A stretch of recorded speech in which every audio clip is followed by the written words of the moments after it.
What position do they want?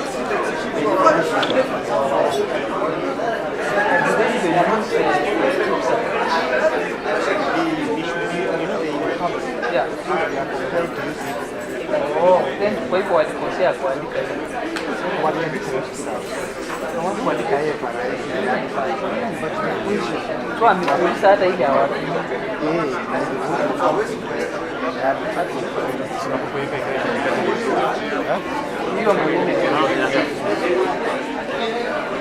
Bado vena jenga tukianza kuanza kwa kata za kitu sasa hata nikisema kabisa hakuna mtu anaongea huko watu bani hivi ndio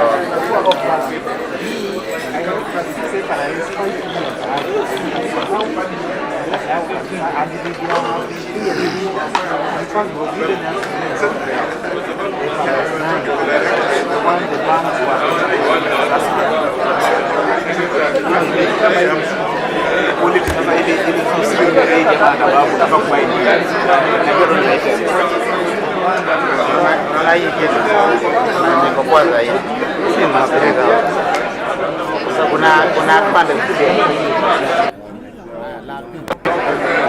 ramia lapi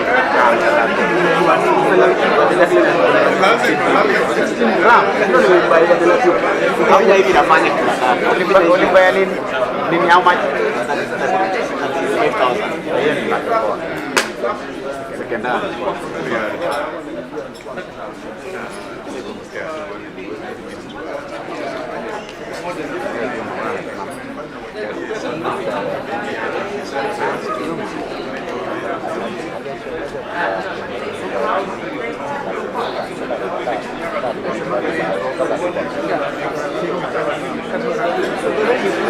lazima kampuni itakureplace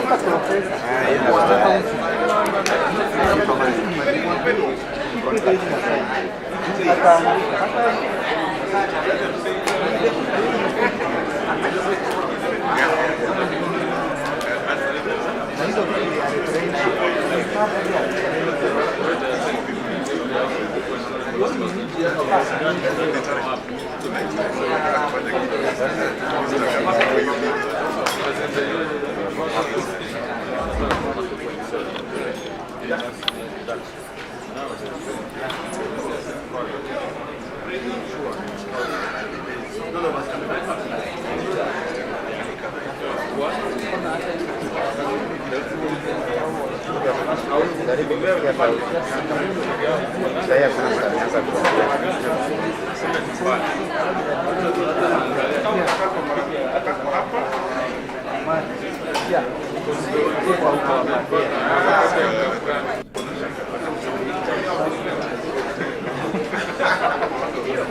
No, but don't even say wow. Yeah, this is mine.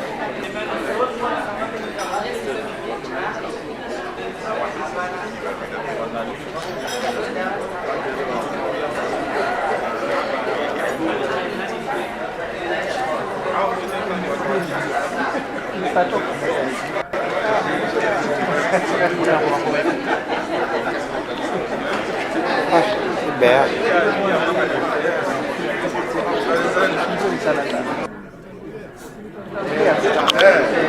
Okay.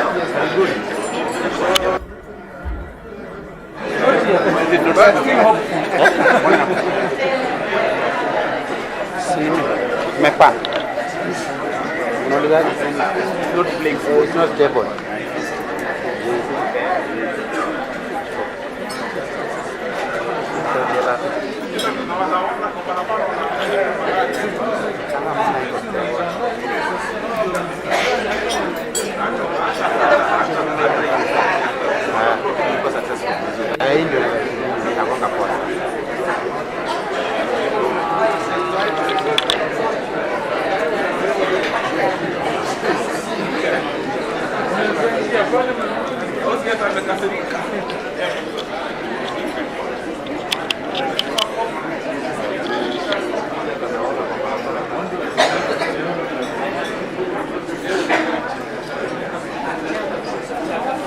You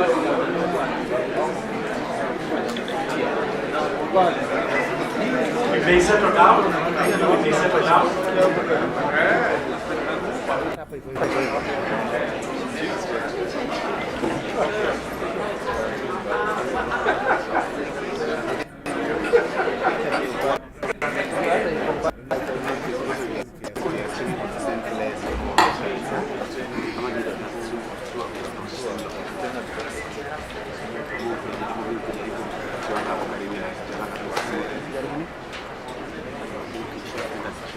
So the chairperson of KEGACC, Dr. David Oginde, the president of the Kenya Editors Guild, Madam commissioners of KEGACC, council members of the Kenya Editors Guild, and the CEO of KEGACC, colleagues, good afternoon. Good afternoon. This is to welcome today's press club, a partnership between the KEGACC and the Kenya Editors Guild. To start us off, we want to start by doing the national anthem, the integrity song, then we will proceed from there. I will invite Madam Gaki to help us with the pre-recorded national anthem, and I will kindly request all will be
While we are still standing, I invite Mr. Charles Rasubu to lead us in a word of prayer.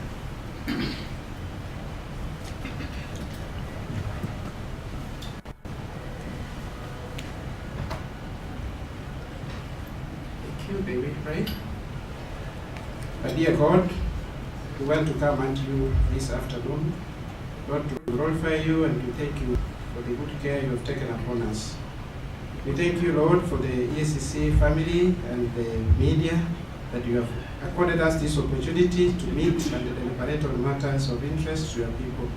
Thank you for the opportunity that you have given each and every one of us in our various positions to serve the people of this country. And even as we share and deliberate on the best way to deliver that service, which we believe is on your behalf, we ask for thy presence.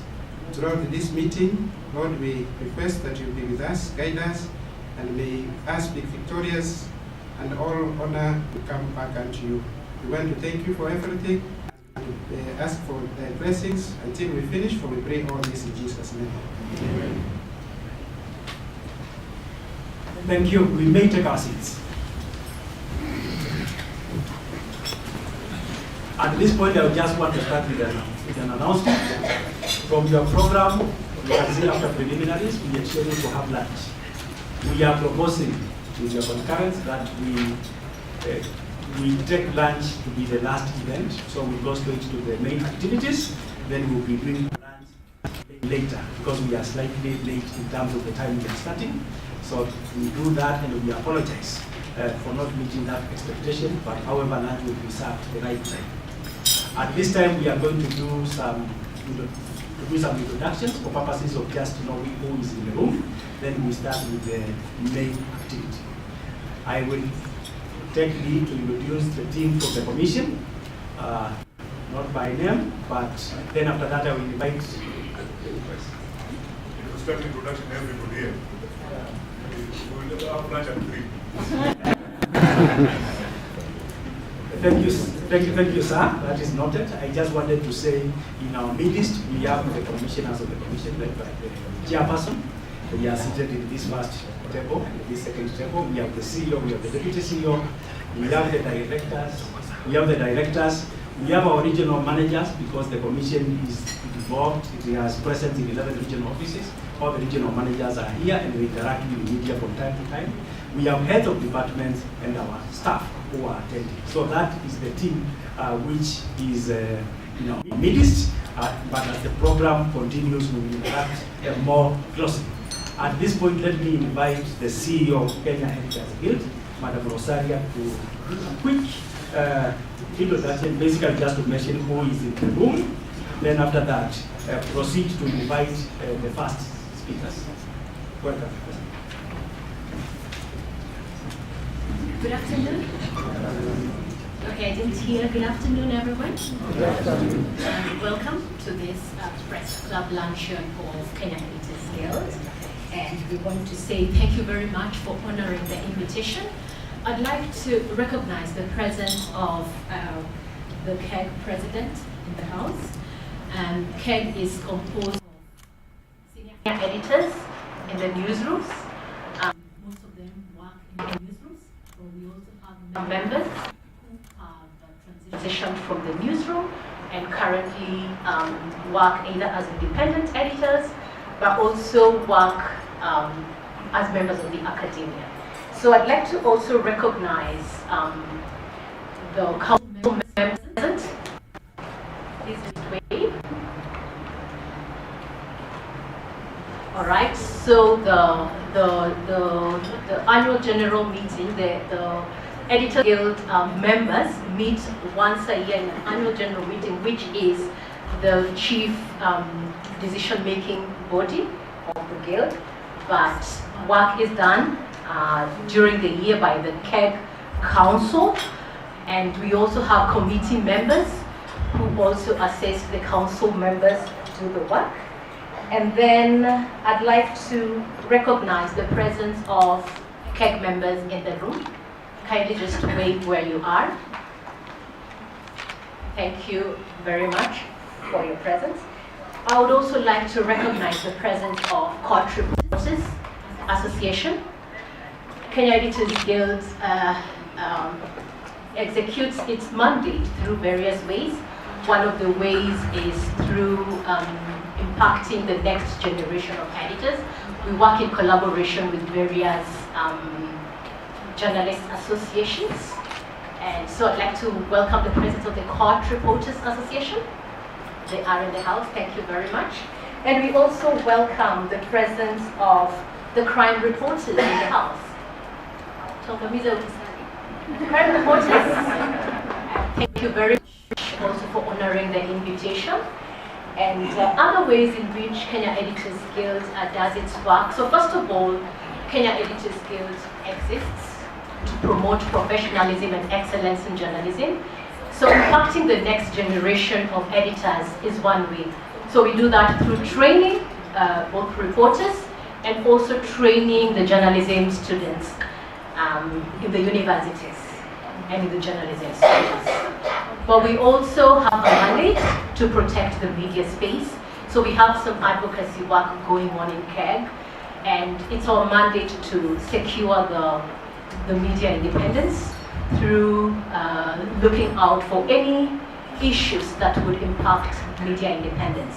It's our business to seek help whenever reporters are harassed in the line of duty. So we do that through seeking help through the various institutions that are charged with, the various duty bearers that are charged with protecting journalists, right? We also do our work through membership development.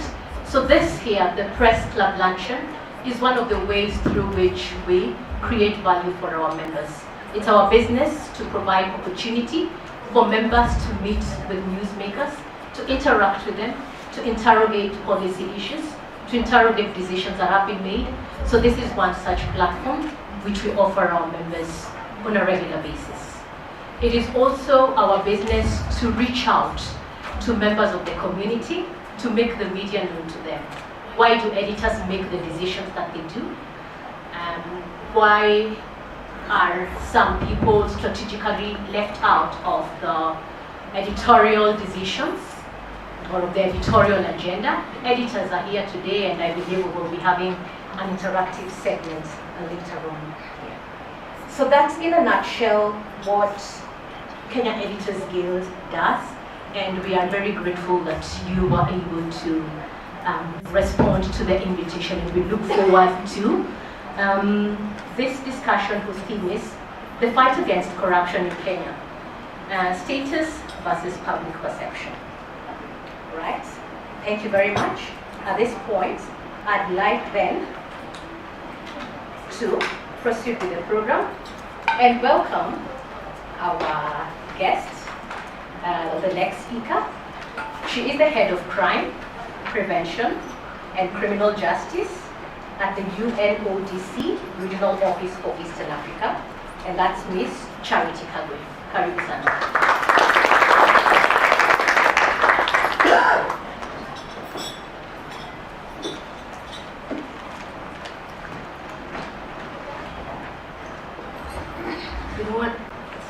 Good afternoon, everybody. I usually at this point say all protocols are observed, but if you don't mind, I will go through the protocols. I will say Dr. Lady Odinge, Chairperson, Ethics and Anti-Corruption, Mr. Twali Mubarak, Chief Executive Officer of the Ethics and Anti-Corruption Commission, Mr. Jackson K. Mue, OGW Director Field Services, Coordination Ethics and Anti-Corruption Commission, Ms. Rosalia Omungo, Chief Executive Officer, Kenya Editors Guild, Ms. Zuibeda Kome, President of the Kenya Editors Guild, distinguished members of the Kenyan Editors Guild, and ladies and gentlemen. I also want to acknowledge the presence of my team from UNODC that has been working with us. Does my team consist of only one person here? So just acknowledging that this would not have been done without the support of the team that has been working behind this, and we are really very glad to be part of this particular function. It is such an honor to stand here. And I was thinking today about what I was going to say. And as I see you seated here, I recall my work as a prosecutor at the ICTR for the Criminal Tribunal for Rwanda, And my specific case was a case against the media. And in that specific case, the editors, the writers were held responsible and they were culpable for persecution, for crimes against humanity, for genocide, for conspiracy to commit genocide, for all those kind of crimes, and they were held liable.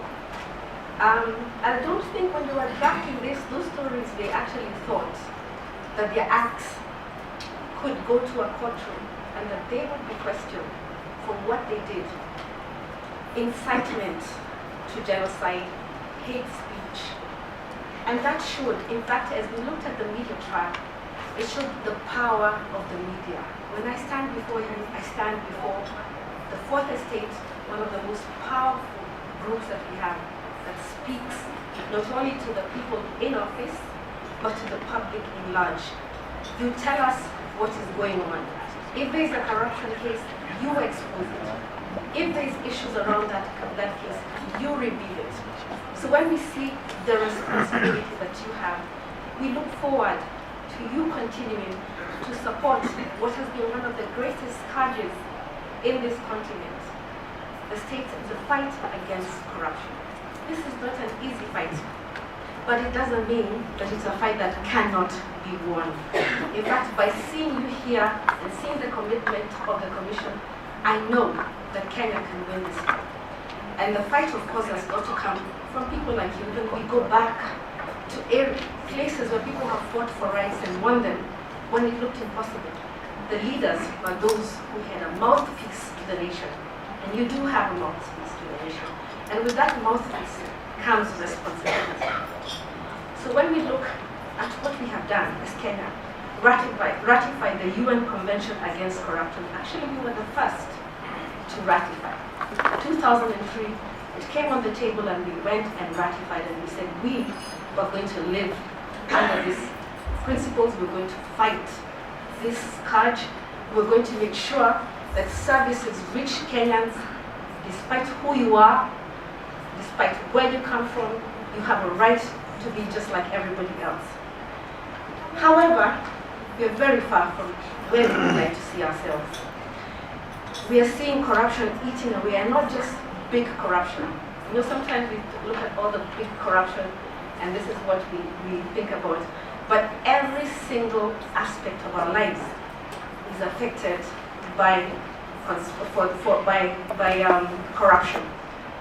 And this is the same culture that we are passing through to our children. In fact, at a particular time, I spoke to a student who was not doing well. He told me he was a D student, in fact an E student. He planned to become a politician, and he was going to be richer than all of us. He had a reason to do that. And because he could see that people who worked hard were not rewarded for their hard work, apply for a job, it's who you know, it's who you're able to push. So why bother? Why bother with this? And if this is the culture we pass down to the children, it is a very bleak future that we are holding and we're giving to them. But I look at you here and I see people who can change the culture. My team always says that I say that the pen is mightier than the sword. That is what we saw in the Rwandan genocide. The pen was so powerful. The pen identified who was going to be killed. The pen pushed people to kill. The pen justified why people should kill. Now here, when I see you, what is your pen going to justify? What will you say to the next generations? How you used your platform, your pen, to look and say, I stand with the fight against corruption. Yesterday, we were speaking about whistleblowers. And one particular whistleblower that really gets my heart is this young man during COVID who exposed the planes that were coming in from China. What happened to that young man? Does anybody know or care? Where is he? He lost his job. And that he's lost his livelihood. And there was another one who exposed issues on Mara. Where is that young man? So when we look at you, we look at people who will not and should not allow their story to die. People who should say this story will not die. And you will stand and support us. That when we do stand up to speak against corruption, you will be those who stand up with your pen to make sure that those stories don't die. And those who are responsible for corruption do not get a cover, are not allowed to get a covering from government, from institutions, from people they know, and most importantly, not from you. If we see you, when we see you, we see people who rally a nation. You can rally a nation, you can rally a generation. And so as I speak to you today, I know that you are the ones who decide what goes on the television, on the newspapers. You decide what we hear, what we get to see. And so the challenge is out there. Asking you to think about us, empower, use your platforms to empower individuals who expose corruption, share vital information that we need to know, mobilize public opinion, and with this power, use your responsibility to do it in an accountable way, credible information that are shared through your channels. As you prepare news in the ever-changing landscape, remember to question popular anti-corruption narratives and support independent journalism and uphold the principles of truth and integrity. Your wisdom and experience can guide this younger generation. They are waiting for people to guide them. They are waiting to see that it pays to whistleblow, that it pays to stand up for the right thing. And the appeal that we have here is not that we just sit down and have words and we talk, because that's what people say. I don't know if any of you read the poem about building the nation. Yeah, we all know that poem. Let us not be those people who just use words and who go back home and nothing changes. And we are looking forward as we enter into this, as we are continuing into this particular field of Kenya, this space of Kenyan democracy. I see, and I always say Kenya, I had an argument with an Ethiopian colleague who was saying that Wakanda is actually Ethiopian. I said, no, Kenya is Wakanda. Kenya is a place of greatness. So for you guys, I call you the warriors with the pen. I call out to you to stand out for our generation, for the next generation. Thank you.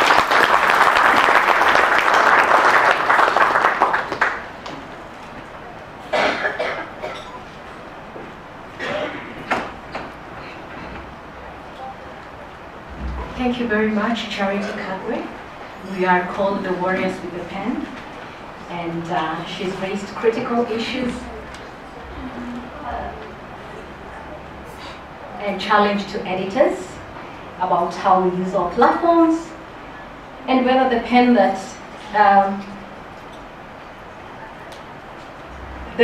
would be identified of who would be killed, whether we are the ones who hold that pen that will identify who will be killed or who will be trolled online. So those are critical issues that would like to we'll delve into later. But for now, what's the stand of the Guild? We are guided by a code of conduct, journalistic code of ethics, and we have a mandate. We have a duty to the people of Kenya as the fourth estate. So right now, I'd like to welcome the president of the Guild, Zubeida Koome, to give her remarks. Makofi. Thank you.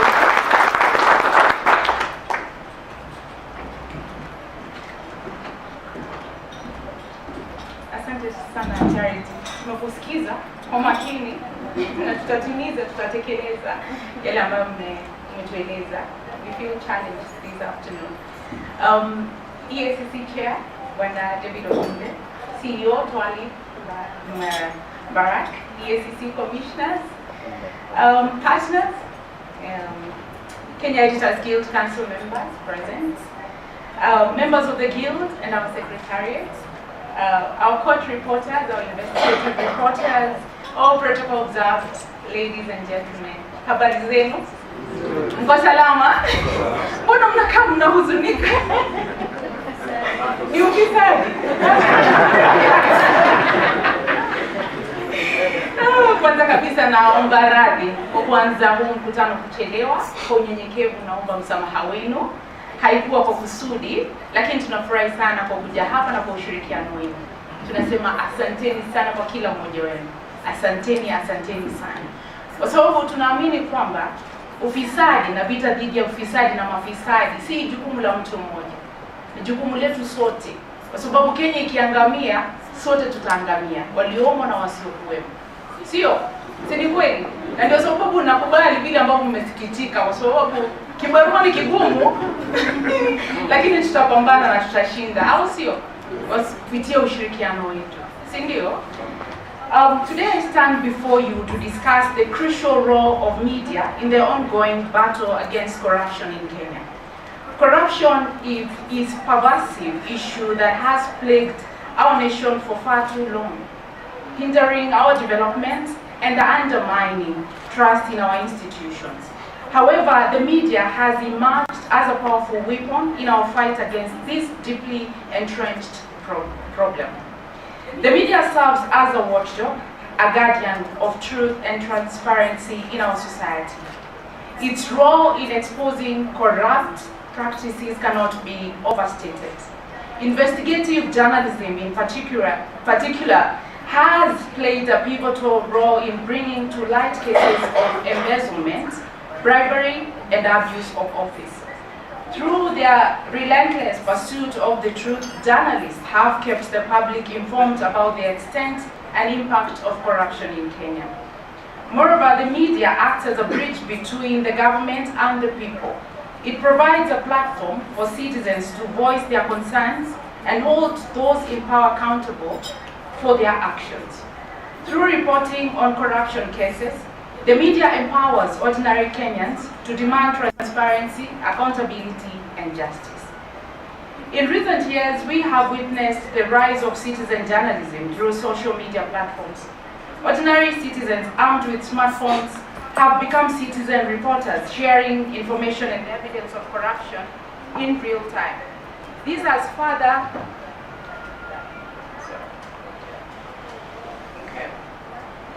further democratized the fight against corruption and increased the pressure on corrupt individuals and institutions.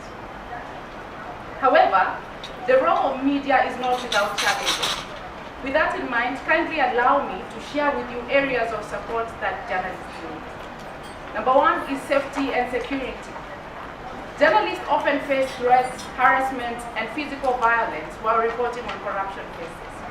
To ensure their safety, the government must provide adequate security measures and investigate any attacks on journalists promptly. Journalists are also in need of access to legal support in case they face legal challenges related to their reporting. Number two, whistleblower protection. We hope to encourage and enforce robust whistleblower protection laws. Journalists often rely on information from whistleblowers, and protecting these sources is essential to ensure a free flow of information on corruption. Number three is on access to information. Governments and public institutions should proactively share information related to the activities, budgets, and expenditures.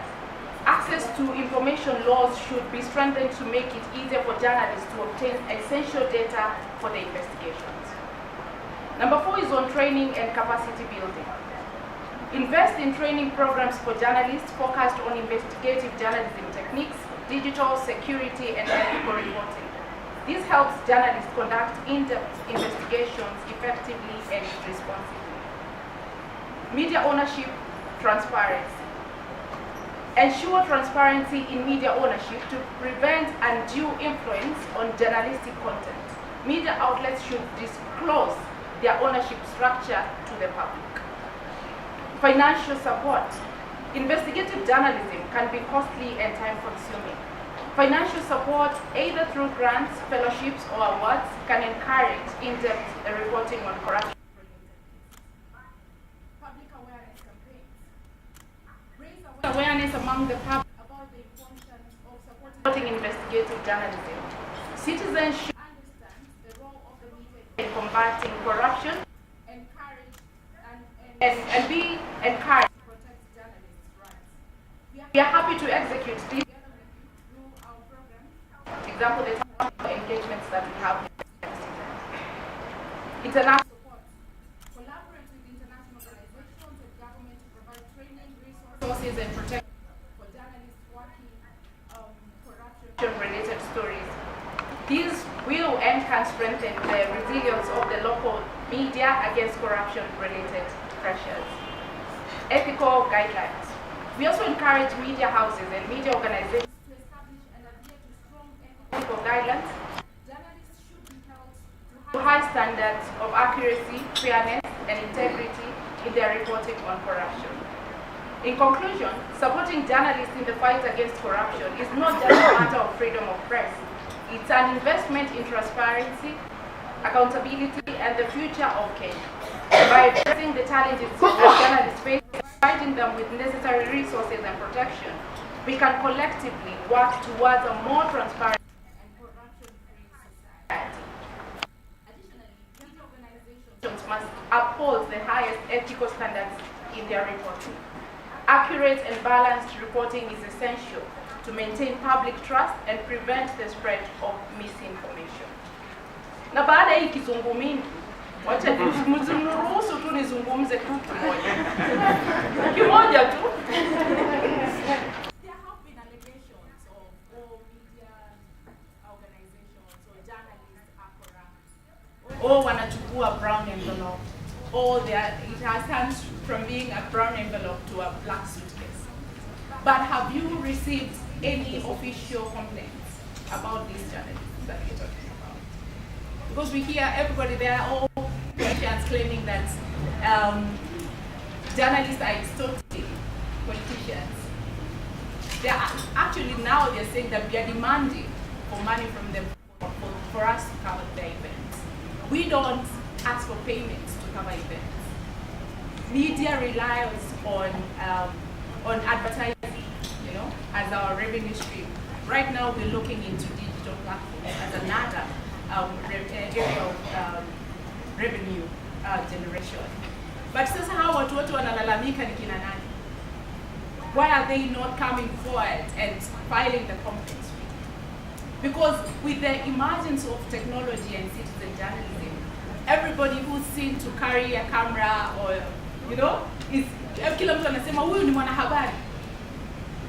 Someone can walk in right now with a camera and a microphone and take photographs and record these events. Na mwisho wa siku tutasema yule mwanahabari. But ni mwanahabari wa wapi? Tumehakikisha na kuthibitisha kwamba ni mwanahabari even before we start throwing stones. Sisemi kwamba sisi ni weupe kama pamba, but would want to table facts. Si kwamba tunasema wanahabari ni watu wa bahasha, au wanahabari wamekuwa Githeri Media, au wanahabari ni kina nani? And that's why we engage the citizens through different platforms, especially the town halls. Ndio wajaribu kuelewa, and I hope each of us can take a minute to try and understand how media works. Sio kwamba kila mtu ambaye anapita kule nje na kamera ni mwanahabari. And that's why we hope to collaborate with you in doing a study or research about this issue. Ndio to win back the public trust and also kuhakikisha ukweli umejulikana kule nje. Hivi kwamba tunaporusha mawe, turushe mawe tukujua tunarushia nani. Because as I have mentioned, and I repeat, not everyone that comes to you with a camera is a journalist. And that's why we have Media Council that accredits journalists. Mtu akija muulize kadi yake, ujue ni wa media house gani.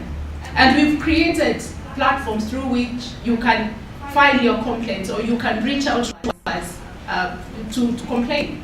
Or if someone comes and asks for an envelope to cover your story. To make SMS line that you can text. You know, sema Zubeda alikuja kwa event yangu na kanitisha pesa. You know, we have the Media Complaints Commission that you can use to file your complaints. We have created different platforms. We have Kenya Editors Guild, an association of editors from Kenya. We have representation from all media houses in Kenya. So if in case something like this comes up, use our organizations. We have Kenya Union of Journalists, we have Media Council, we have Kenya Editors Guild. We have an umbrella of Kenya Media Sector Working Group that has like 25 organizations. Please, let's use these organizations. Let's use these available platforms to file our complaints instead of attacking journalists on social media. It's not fair. It's not fair. Let me be selfish now and say it's not fair. Because we can't attack journalists because of mistakes of other people that are not journalists in the first place. Sio, na tushirikiane, and we are ready to walk this journey with you to fight corruption in Kenya. We are committed to that. Because tunaposema Kenya inaathiriwa, sisi pia ni wa Kenya. Kumaanisha pia sisi tunaathirika. Right now media is struggling. Media sustainability has become a nightmare. It keeps us awake every day. When journalists go for days and months without a salary, it's something that brings tears to our eyes. Na tukimaliza ufisadi hii Kenya, everybody will walk home smiling, you know? So that's why we are committed to walk this journey with you. So hold our hands and let's walk together. Asanteni sana.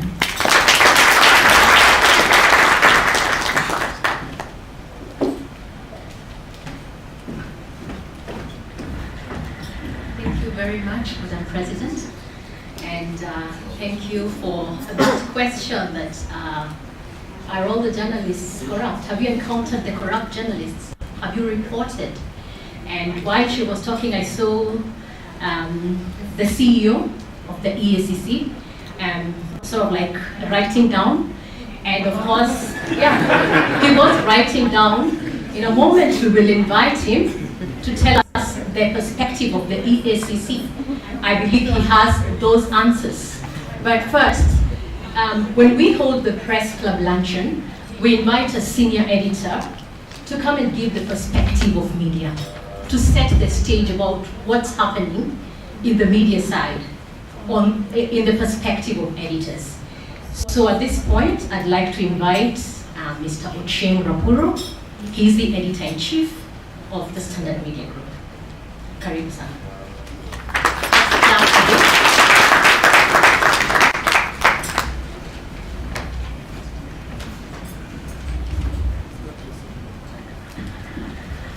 The chair of the commission, the CEO, commissioners, staff from the commission, fellow editors, ladies and gentlemen, good afternoon.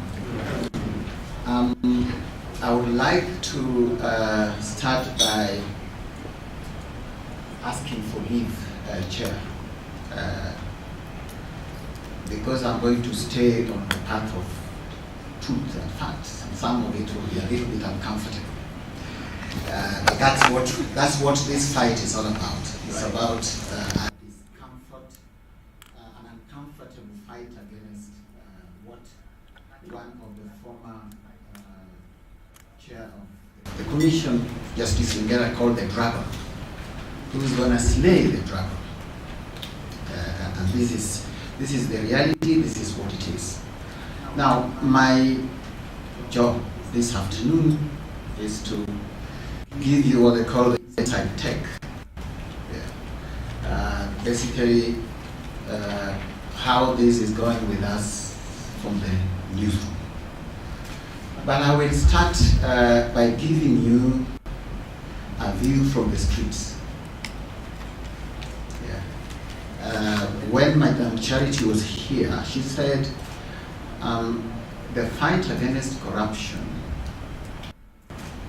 should not only be focused on the big corruption, but also what you can call the small corruption.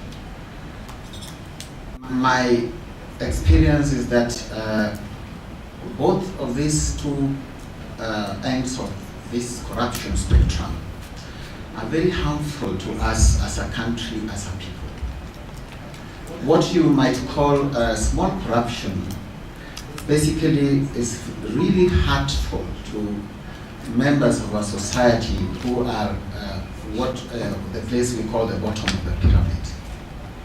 These are the people who are every day asked to pay bribes for a service. You have been hurt, somebody has committed a crime against you, you go to a police station, you, the same victim, you are still being asked to pay a bribe before you can be attended to. Now, these small acts of corruption, Chair, CEO, I can tell you in the past year or so, there has been a brazenness and an increase in this petty, what you can call petty corruption. And the way you see it, if you want to minister a chair, just go across down the street to Nyayo House, the immigration department. There has been what you call a cottage industry corruption around that area, yeah, of people who are operating outside the building, but have access or connection to people inside. These are the people who will claim to be, not only claim, actually they do. If you pay a bribe, they will help channel your papers and you'll get your passport in good time. That industry had, for some time, it had died. There were no people around, milling around Nyayo House, claiming to want to facilitate people to get that service. Suddenly now, they are all back there. It's huge. Yeah. So this is the type of thing that you can say this is from the streets. You can muster the temperature of the fight from such areas. Number two is with the police. The police have become very brazen of late in asking, siphoning, blackmailing people to pay bribes. Now, as a citizen, this is a war I have always fought with the police, sometimes to dangerous levels, but I always have this a little bit of comfort that, and it works by the way. The moment they realize I'm a journalist, then they start treating you differently. Yeah. But the fight against corruption, including petty corruption, ladies and gentlemen, can only be done in a structured manner. Corruption mainly thrives in an area of darkness. Yeah. People operate in darkness, and under that cover of darkness or anonymity, people commit the crimes of corruption and so on. Now, one thing I have always tried to attend to with regard to police corruption, you know, the police regulations require every officer to be identifiable when they are at work. There's something, the blue, whatever here, that's supposed to have the first number of the police officer. Police in Kenya, because they want to operate under the shadow of an anonymity, they never wear that sticker. If they wear, they will wear and then they put a sweater on top. So here is a person harassing you, pushing you. You don't know who they are, you know. And whenever, and I do this a lot, whenever I ask them, show me your number, it's like an offense. Wewe ni nani unauliza? Yeah? Who are you asking me for my first number? But this is the law, this is the rule. I'm supposed to know who I am dealing with. Yeah? You either show me your card because they have a card, yeah? Or I am able to identify them through the force number. This is not happening.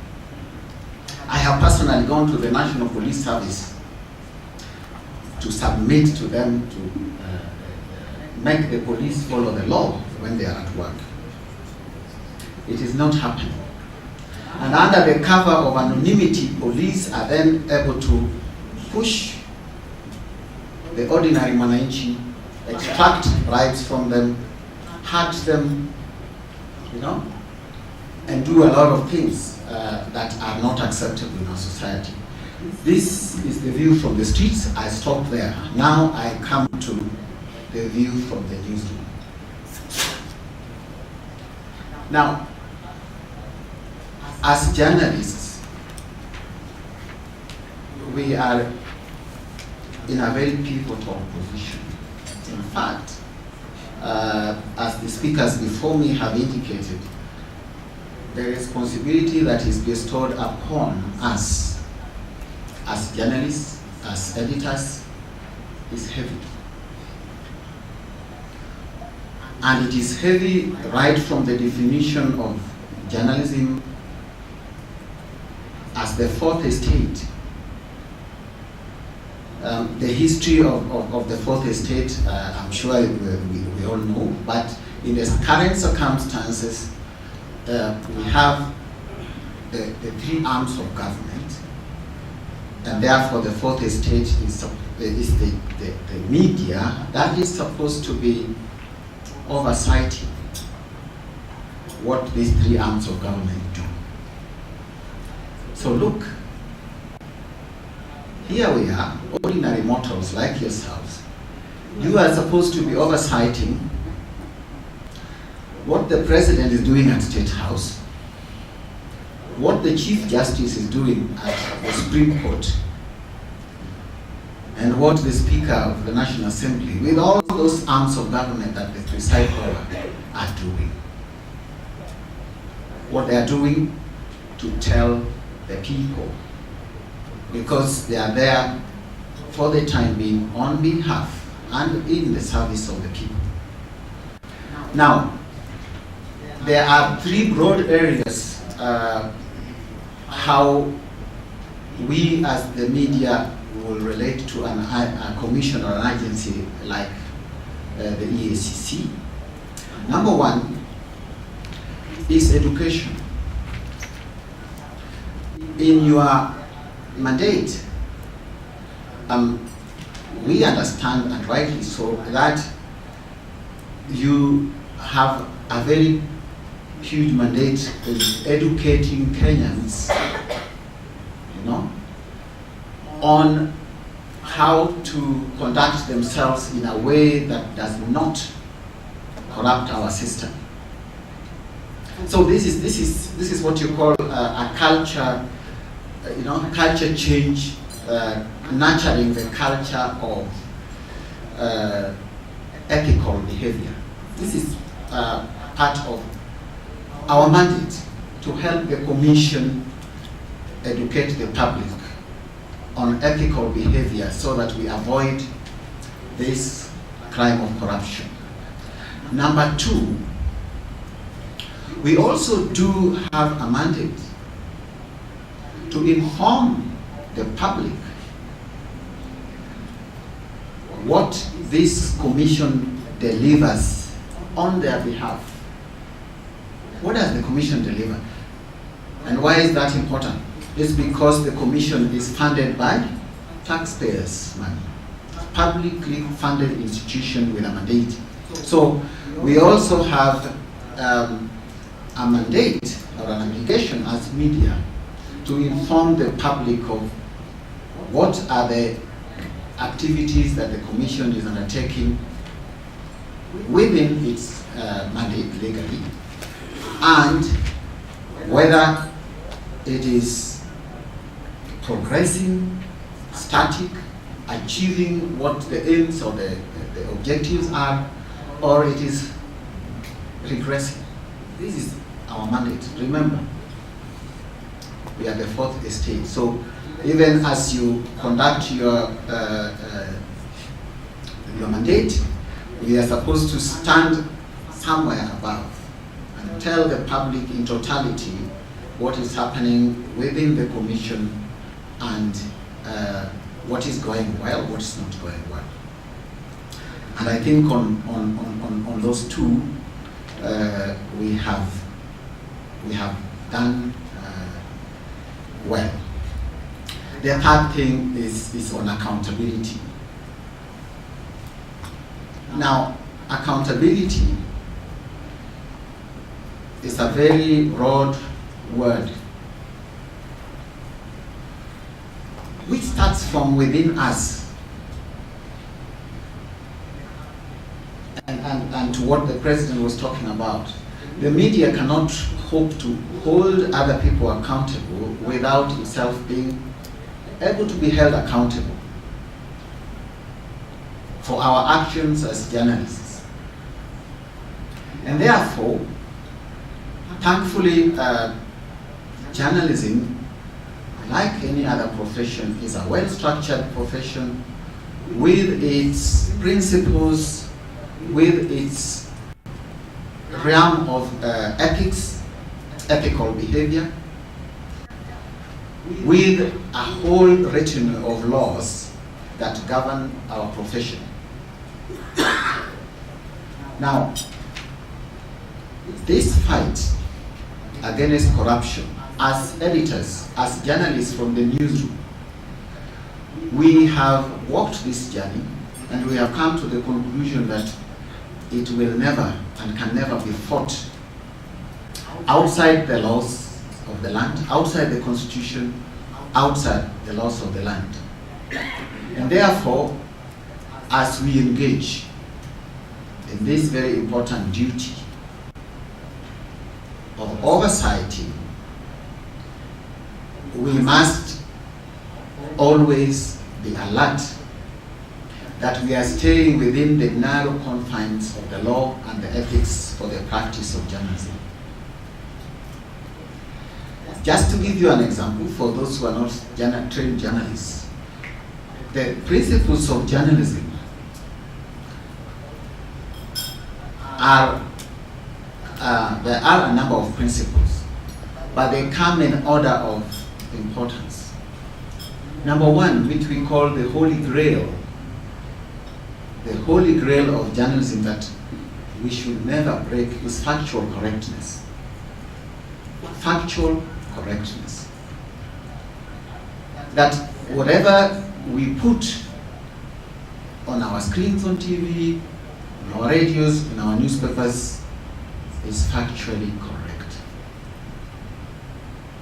Now this goes beyond just the ideal of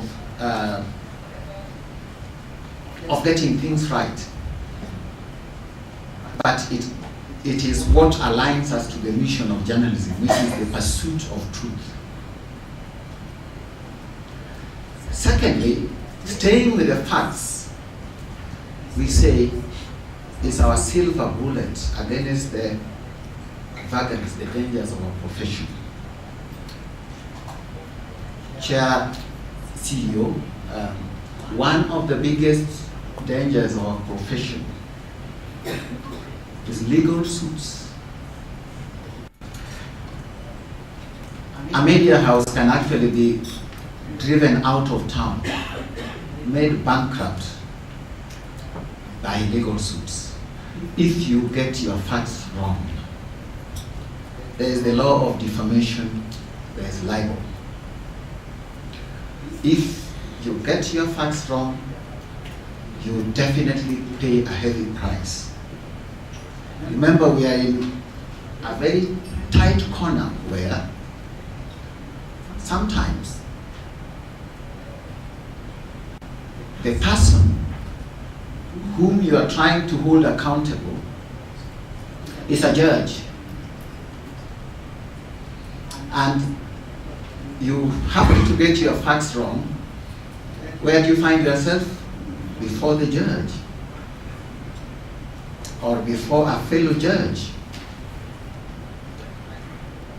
And if you look, if you check the facts, which is one thing that we have now taken as an industry on, the amount of awards from our courts for libel suits has become unbearable. Yeah, unbearable. And we are saying best practices around the world, this type of inflation of awards is not found anywhere else. It is in Kenya that it is found.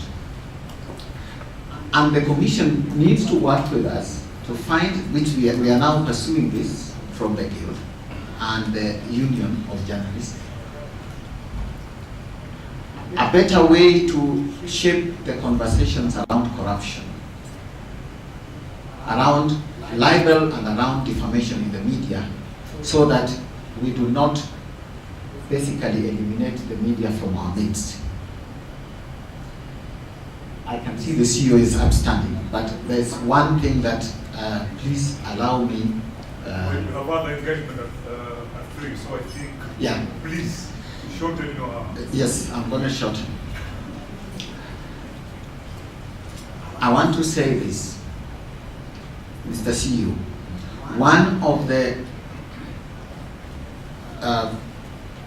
most unpalatable things we have had to bear as media houses has been being sued for information that our journalists have obtained from the Commission or the agents.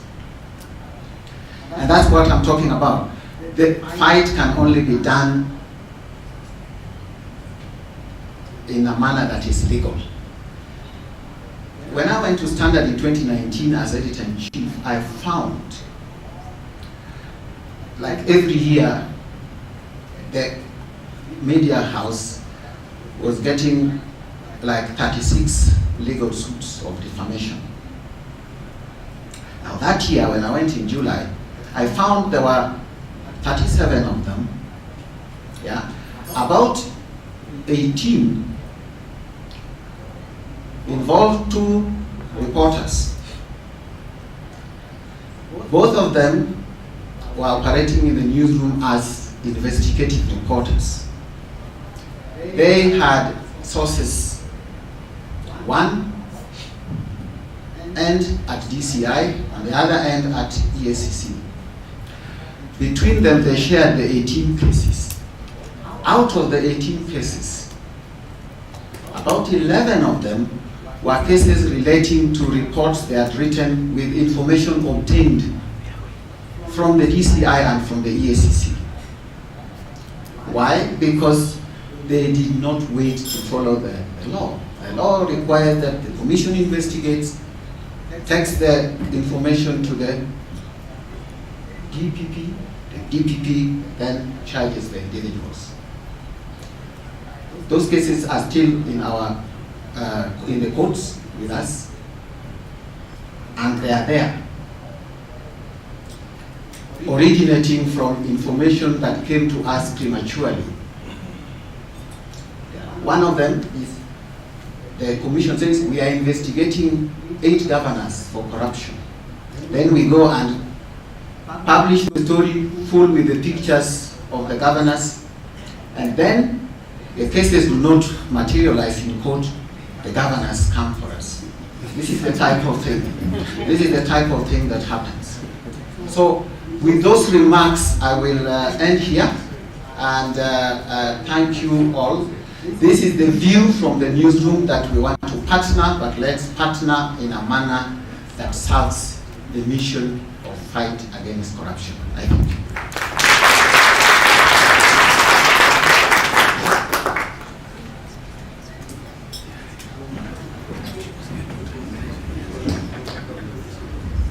Thank you, Mr. Ocheng, for the insight tech.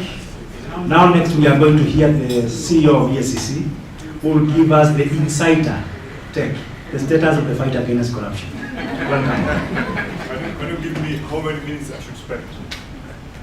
because I can see the other guy almost was more like preaching. Do 15. 15, huh? 15. Very good. Thank you very much. I don't like using the speech. I like us to go on real action. May I correct you one thing? Chairman, all protocol observed, that is the shortest shortcut you can have in Nigeria, Kenya, when you are addressing a gathering. Corruption is not being done in darkness.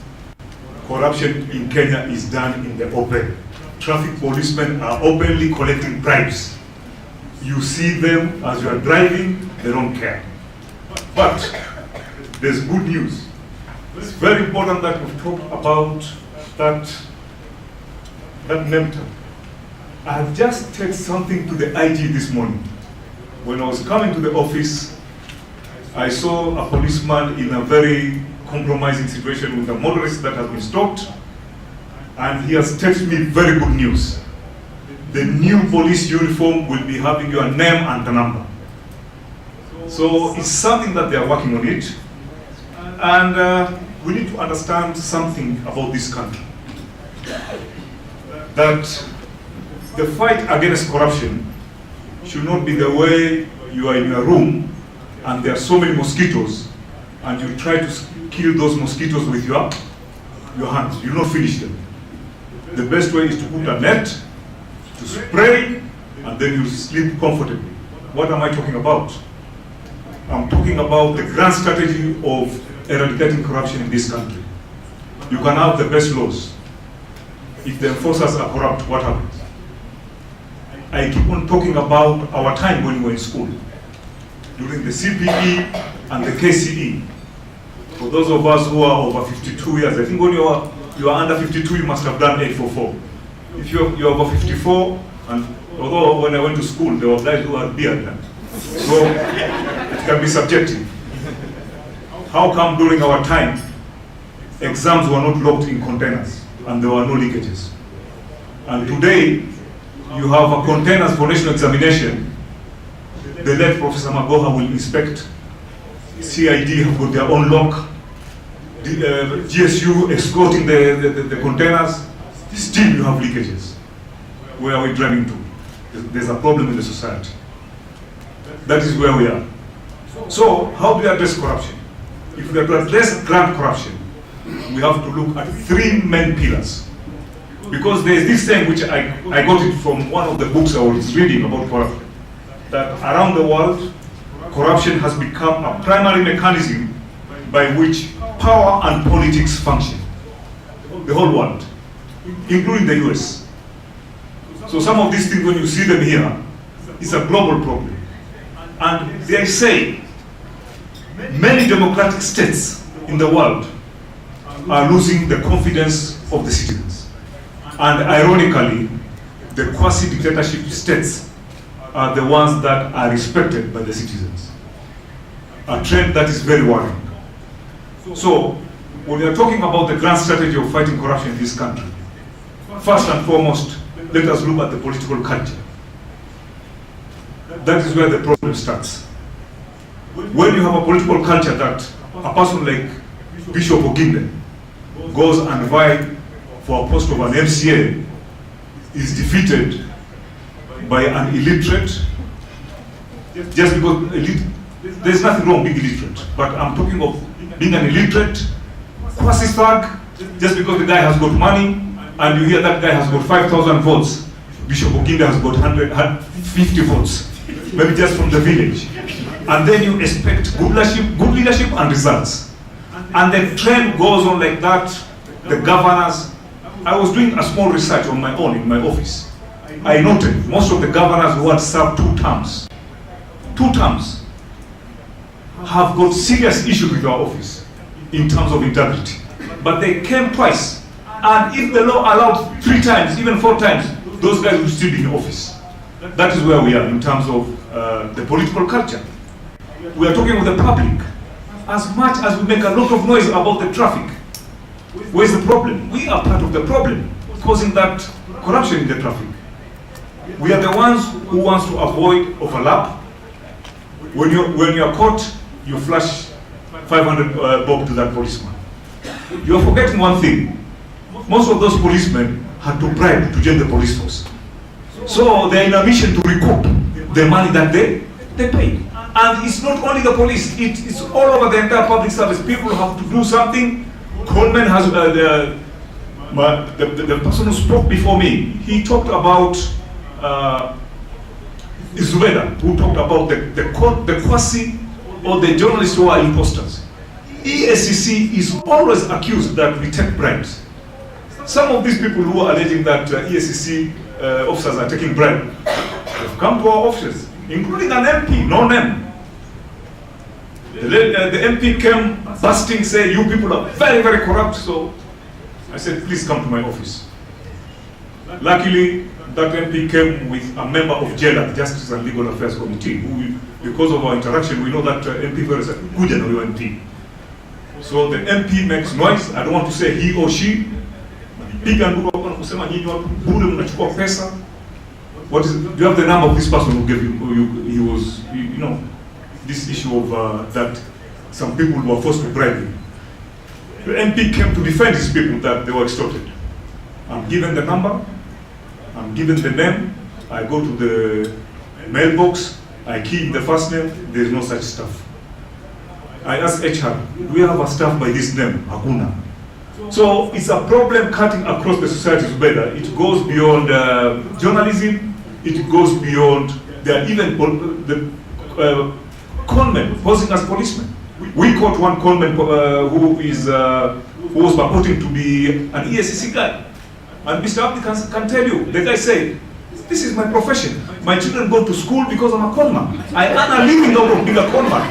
I'm a graduate, I don't have any job. And I found that being a conman gives me good money. I have a kid in university, parallel. I have kids in schools. So even if you arrest me, I'll get a lawyer, this case will drag, and I'll continue to be a conman. So, where do we go? When somebody can just accept before a law enforcement that, yeah, I'm a conman and I'm earning a living out of it. So we look at the public, and then we look at the enforcement agencies, that is the police, the judiciary, EACC, KRA, immigration, all these agencies that have got powers to take people to court. The issue of lack of capacity. He talked about the immigration. It is worse everywhere, lands. It is worse in hospitals. It is worse in NHIF. It is worse retirees getting their dues. You can imagine. They are having a problem of getting their pension. And here we are talking of systems. So let us look at how we can address these issues in terms of streamlining systems and believing in the systems. You can have the best laws, but if you don't believe in those laws, it's as good as doing nothing. So let's talk about the EACC in the war against corruption. And I can say that one of the main focus that we've been doing as a commission is that because of our number that is small and the magnitude of the corruption cases, we are trying to do a four-way approach.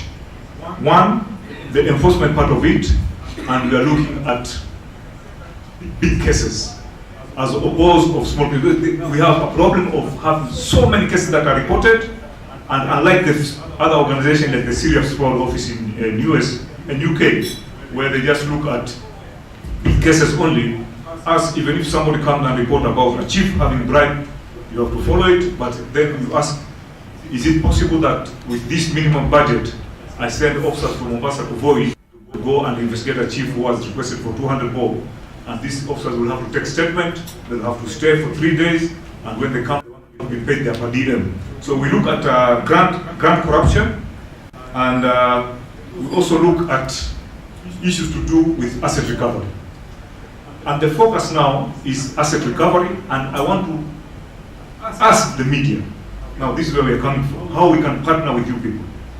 The media will be the best entity that can assist EACC in asset recovery. You are the people who move around, you mix with people on the ground, the citizens, and once we partner with you, the issue of asset recovery will be very, very successful.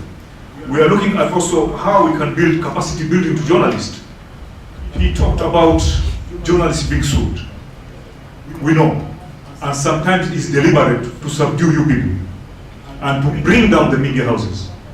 One thing that I like about the Kenyan media houses is that it's very, very neutral. We have no problem with media houses. Sometimes we have an issue with maybe a certain journalist. And when we tell the media houses that we think your journalist did not report this matter subjectively, we have never taken you to court, and we will never do that. Because we know the benefits. We know the benefits of the media to the EACC. I'll give you a very good example. When I was serving with the EACC in 2006 to 2010, I used a journalist in one of the main media houses to prevent the hiving of Nairobi National Park, where there was a plan to hive 600 acres of Nairobi National Park. And we were helpless because the collusion was very, very organized. It had very good lawyers who were trying to, I mean not lawyers, I mean very good planners. They went to the survey, they looked at the document, they went to land's office, they did a proper research about Nairobi National Park. Actually, that is when I knew it is not called Nairobi National Park. If you look at the title of that place, it's called Royal Nairobi National Park, 1945, if I'm not wrong. So they had planned to move even the beacons through collusion with land officers. And it came as an anonymous report. I was the head of the undercover unit. So what did I do? We could not sue those guys because they had not committed, when an offense is in the offing, there's no criminal aspect of it. So I got a journalist, we explained to him, and he gave it a 2-page coverage in one of the big print media. And those guys vanished, and that was history. Otherwise, if it was not for that journalist, 600 acres of Nairobi National Park were going to be, it was going to be hived illegally, and whatever they were going to put, either an estate or an industry, nobody knows. So partnership with the media is very important. And the other thing is that, how many minutes to go? 3. Give me 5. So the other thing that we need to do is, please, give us the support in terms of coverage. And we are not saying that we want to be praised. You can critique us. Because Waswahili wanasema anayekupenda ndo anakuambia kweli. So you come and tell us, here you are going wrong. Here you are not doing very well. We talk about corruption trends and priority areas of focus. And here what we mean is, where is our focus? Our focus is in county government. You have politicians who fought it out to win the last elections. The governors and other levels. People are trying to recoup, because the political culture of this country is money. People are trying to recoup what they spent during the campaigns, and they are also looking forward what to put in reserve for 2027 and a plan C in case I've been defeated. Do I have enough money to maintain this lifestyle, or I'll go down to the drains? So we are focusing on county governments, and we have realized that there are governors in counties where they have encouraged corruption to thrive, which include fictitious spending bills, where they don't have some invoices, procurement of processes. They're trying to be very smart, they're avoiding conflict of interest, so they use their friends to form companies and they give them contracts. And then employment irregularities, that is the other focus, and we're looking at government delivery. My friend talked about the Nyayo House. I had actually talked about immigration here, lands, NHIF, and state corporation. These are very big problems. These are areas that every time we get complaints. And then we are talking about traffic corruption. And traffic corruption, we are not trying to use the concept of killing mosquitoes using hands. We want to partner with the IG. We want to go through the head of public service. We want to go through the Minister for Internal Security. And we come up come up and see how we can address this issue of traffic corruption. You talked about petty corruption. I don't think traffic corruption is a petty corruption because it has a lot of effects. I feel because if you go to Konabaridi, I do some hiking sometimes in Gom, so I go to Konabaridi. From Galeria to Konabaridi, you even find policemen standing alone, 200 meters, 100 meters, stopping matatus and openly taking money. Somebody will tell you, I have my cows. The truck has been stopped. The traffic policeman has asked for this and that and that and that, but I know he wants to be bribed. If I bribe him, I'll move. It is causing inconvenience. That money that he pays the traffic policeman, it adds a shilling to the cost of a kilogram of meat you're buying here in Nairobi or wherever. So the ripple effects of that corruption is so big. If it can be quantified, it will be too much. So nobody should tell you any corruption dog. It's kidogo kidogo, but they say what brings down a tree is ants. It's not elephant. Ants are the ones that come and attack a tree until it brings it down. So the corruption by the police should not be taken as small corruption, and the inconvenience that it is causing to the public. Then we are talking of issues to deal with capital projects. People in this country right now, there are a lot of capital projects which are stranded as a result of corruption. One of these, it comes from my home county. It's called Ronangala Udali College. How many of you have heard of it? It's a stack project. We are done with the file. We've taken it to the DPP. It's a very interesting file. You look at the entire cost. Almost 4 billion was used in consultancy. Yeah, that's the case. And nowadays there are two things about consultants. Consultancy has become a very amorphous avenue of stealing in government projects. And even in the next 2 years I'll be retired. One of the most common words retirees tell you, what are you doing? I'm doing consultancy nowadays. It's an amorphous terminology. So when you tell somebody you are doing consultancy, maybe it's witchcraft or whatever. Nobody knows. But you can float with that one. So there are a lot of projects that are stranded. We are talking of, I am told of an airport that was constructed in one of the towns as part of Vision 2030. I have heard, I'm not whether it is very concrete, that aircraft cannot land because katikati hapo mlima imepanda namna ile kateremka chini. So those are the kind of things that we are following, and we are trying to do asset tracing, seizing wealth. Something very interesting. One person posted a picture of a senior government officer. He was putting a watch, and that guy told me, CEO, go and Google this watch. I found the price to be $256,000. That watch is 37 million. Yes, 37 million. So we go Chinese style. That is how Chinese used to arrest their public officials. They used to take very expensive bribes in terms of jewelry and watches. So if we may go that way, if somebody says this is a fake one, we'll go to an agency, aipime, aangalie kama ni fake. If it is fake, we'll leave you. If it is not, you'll explain how you got a watch of 37 million. Did you declare in your office that you have been given a present of 37 million? It's very interesting. So issues to deal with lifestyle audit. And EACC with 700 staff, of which only 200 are investigators. People who will help you to know these people who are putting on expensive jewelry and watches is the media. It's the media, not us. So you can see how your role is very, very critical in helping us. Last, I'll talk about advocating for digitization of government services. That is the only solution. Reduction of human interaction. I know quite a number of you are my age mate. In the early 80s, the late 80s and the early 90s, even to pay for a passport, you go to Nyayo House, queue, and you find a seat, jacket imewekwa, jamaa ameenda. Unambado, au harudi, you go back.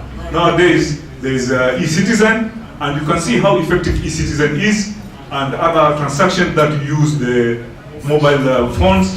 So digitization is what will help, but a digitization process that will be synchronized to be interoperable. Not in your DCI, this one is immigration. Let's have something under one umbrella. And I think the Ministry of ICT is doing something about that. Then we need to shape the public opinion and also the politicization of corruption. Recently, we arrested somebody and we found a lot of politicians trying to storm into our building. I think that is something that should be stopped.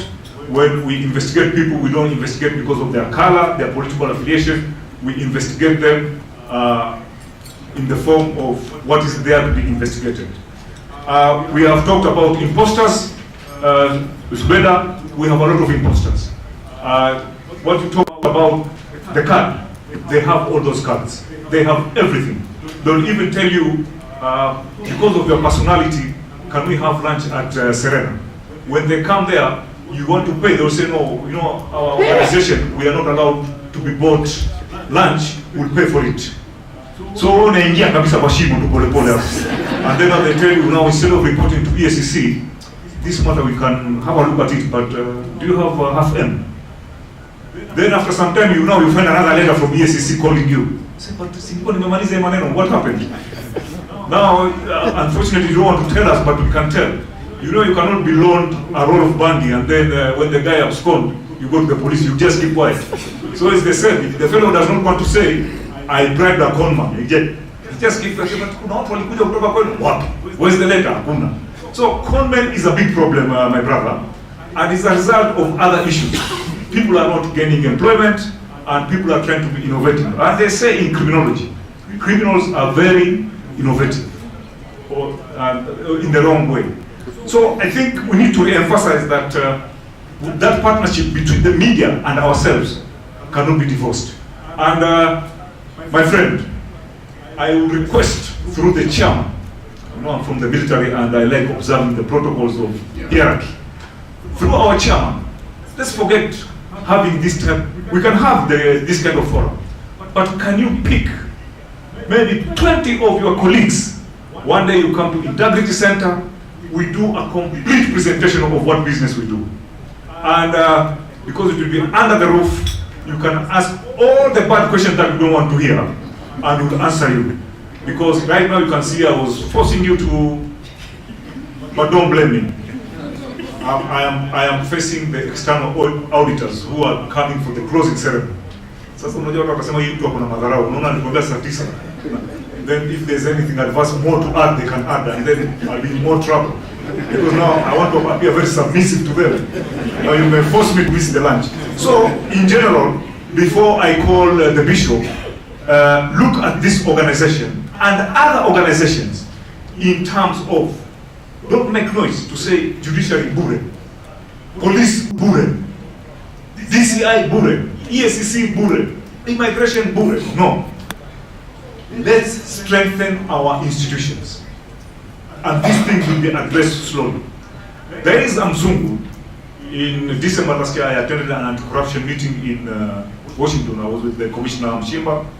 And one Mzungu came praising certain African countries that they have made strides in whatever. And I told him, look here, one good thing about Kenya, we are noisy politically.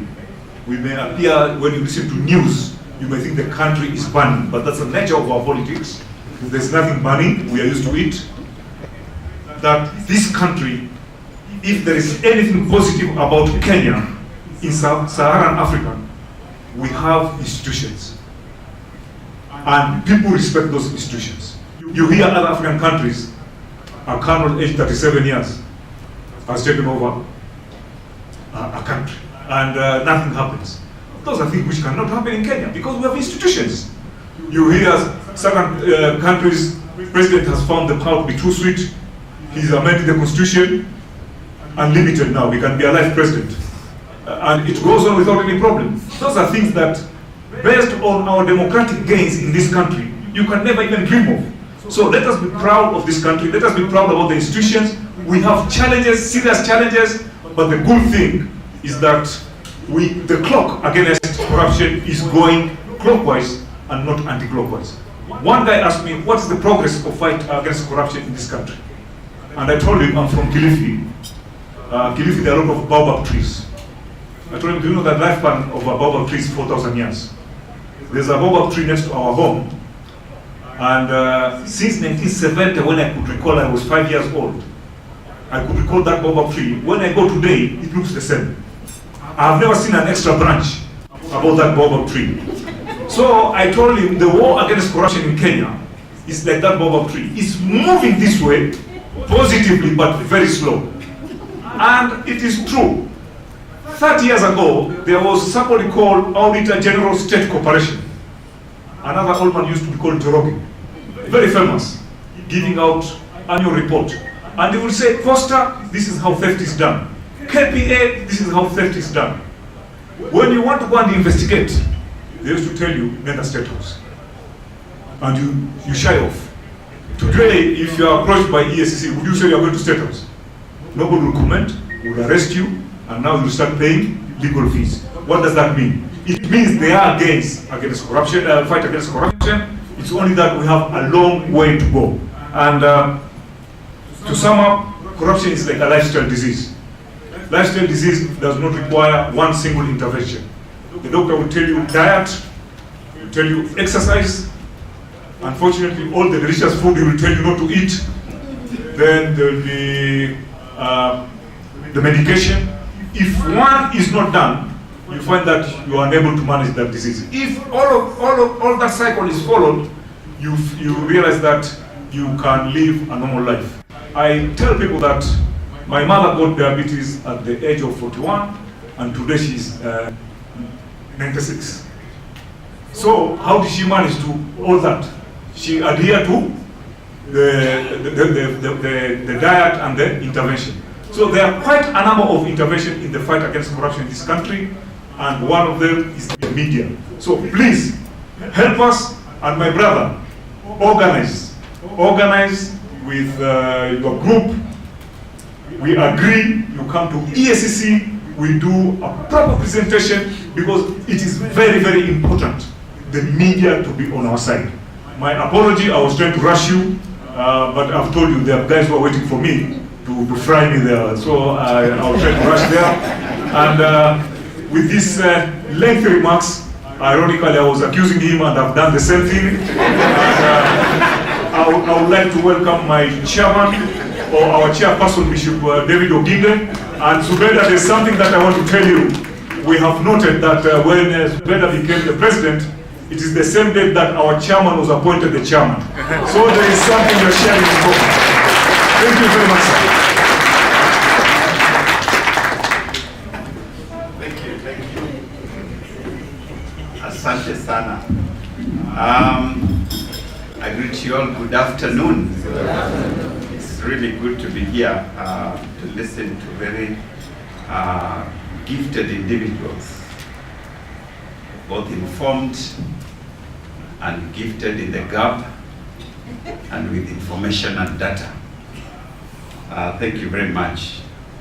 I want to associate myself with the protocols that have been observed, because I know lunch is waiting, and for our CEO, other people are waiting. So I would not want to call them here. But most of what I was going to say has already been said. I do not want to repeat everything that has been said, but I want to just add a few things. I'm only about 4 months old now in the commission. And during that period of time, there are things that I have observed as now an insider as compared to when I was an outsider. Some of you have heard me say, when you are an outsider, you're like one who is sitting in a stadium watching a football game. And you can see all the mistakes that the players are making, the opportunities that are being lost, how they could have passed the ball to the other person and it would have been kicked in. And you wonder, what is this person doing? And I've been there during, from 2014 all the way to this year. I was a columnist in the Sunday Standard, writing every Sunday.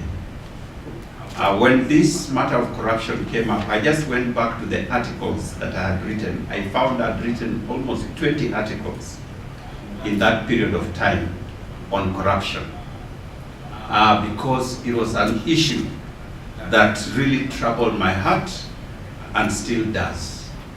Because I believe that if we could deal with corruption, I believed then and I believe now, this country could become a first world country. Because many of the challenges that we face in our country today have to do in one way or another with matters to do with corruption. And so, having come in, now I'm in the field myself, I told some of our members of staff that I'm still looking for the ball. I can see people running around, but I can't even see the ball where it is. And so I've been trying to look for this ball, and I think I'm making good progress, because some of them pass very near me, and I am trying my best to kick it into the goal. But I've realized that corruption in this country is more entrenched than I thought. It is more pervasive than I imagined. It is a lifestyle that as a nation we seem to have adopted, whether deliberately or not. But it is in every sector, is in every quarter. I'm from church background. I can tell you that even in church, in the religious sector, this thing exists. And so unless we work together as a team, it is not going to be possible to fight corruption in this country. This is not a matter that can be left to one institution like EACC in order for us to fight it, to slay the dragon, like we say. We need to strengthen collaborations with various individuals, institutions, both within and without the government.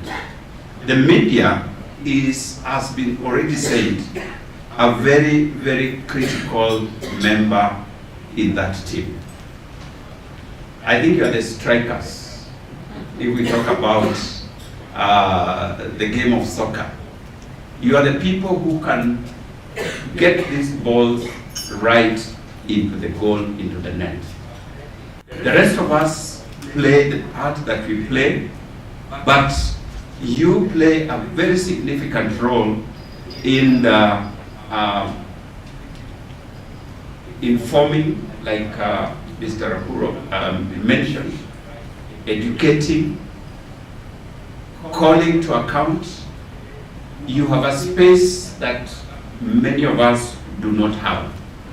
Even for me to be heard, the things that I'm doing as chair of the commission to be known, it depends on the media.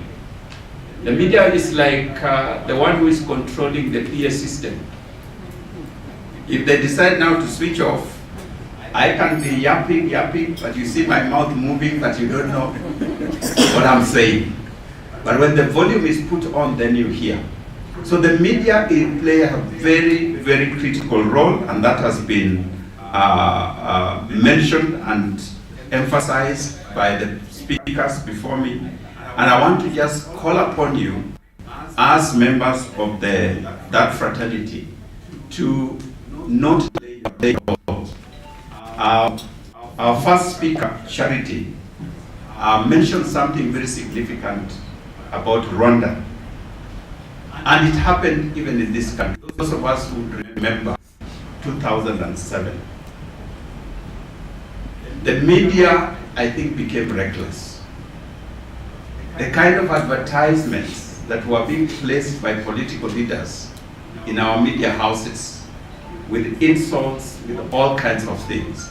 The highlights that we gave to the campaigns one could really see that we are headed towards destruction because of the way we handle things.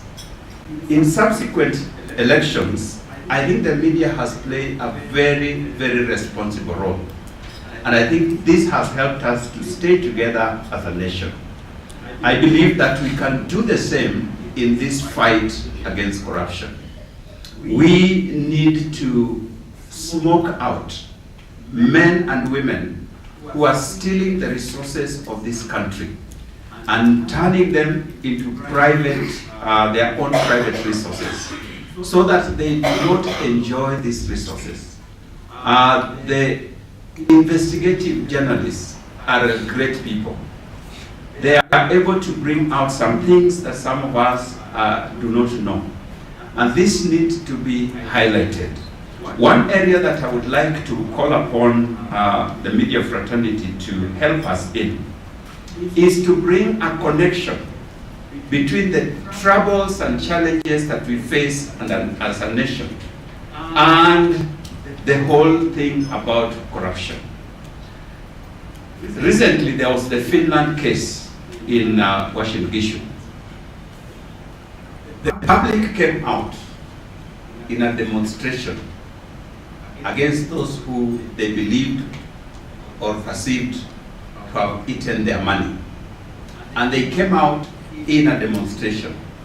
And I thought to myself, why did they do that? Because they could connect directly. The money came from their pockets and had gone to some other pockets, and they had not seen the results thereof. And so they felt the pain directly. Now, the truth is that there are people who are taking money from our pockets without our knowledge. And eventually we go to them to ask for handouts. Eventually they are the same people who try to help us here and there, give us little things here and there. But these are people who have actually stolen your money. The reason that there is no medicine in the local dispensary is because that medicine, the money for that medicine, had been taken by somebody else. The reason that the road in your area is not good is because somebody somewhere ate the money that would have been used to build that road. This is a connection that Kenyans, we have not been able to make. And so when we fight about corruption, it is spoken about in a very abstract manner. And I believe that the media fraternity, you can help us to make that connection so that people begin to agitate against men and women in this country who are determined to bring down our nation through corruption. I can tell you for a fact, in the short while that I've been in this institution, I have come to believe that almost every project that is done in this country is done because of corruption. Is initiated with a clear mind that this is what we are going to get. Because the number of files and cases that come to our office, you look at a project that you are so happy about as an ordinary Kenyan, only to find that men and women had planned for that project. And people are not stealing small money. We were dealing with a case where the budget for a project was 18 billion, a huge project. This project was inflated to 87 billion. I was telling myself, even if they increased it to 20 billion, it will still be bad enough, because they will have taken 2 billion on top of the original 18 billion. But that's not Kenya. In Kenya, we do things in a big way. And so they moved this thing from 18 billion to 87 billion. It is not 3 times. It is not 4 times. So if we can help Kenyans to appreciate the impact of corruption in this country, I believe, and I'm not calling for an insurrection, but if that is what will drive these people out of town, I'm personally for it. Because our nation is being brought down by a few individuals who have positioned themselves to steal from us and to steal in a big way. Recently, we were in a media conversation, and I was giving out the figures of the assets that we have recovered, the disruptions that we have made, and so on and so forth. So this person said, you are telling us about 27 billion. That is such small money. Tell us something big. And I could understand why that person would feel so, because 27 billion is what one person runs away with. So when you have recovered 27, it's like you have recovered nothing. But yesterday, as commissioners, we went to see an asset that we had recovered out in South B. 60 acres of land that was grabbed by certain individuals, but which the commission was able to retrieve through asset recovery. Right now, if you go to that place and you see the kind of work that is being done there, you feel proud to have been part of that process. Because this plot, this 60 acres of land, is now being used for low-cost housing. And the buildings that are already coming up there, some of them nearing completion, are wonderful projects. All of them about 14 stories each, of 1-bedroom units, 2-bedroom units, bed sitters. And this was going to go to a few individuals who would have pocketed that, maybe sold very prime land. So when we look at those kinds of things, and they are, in fact, I wished we had the media there to just for them to show Kenyans what is going on there now and what they could have been robbed of if EACC had not gone in and scattered these thieves from where they are. And so what I'm trying to invite us to do as the media fraternity, you are perhaps our best partners in this fight.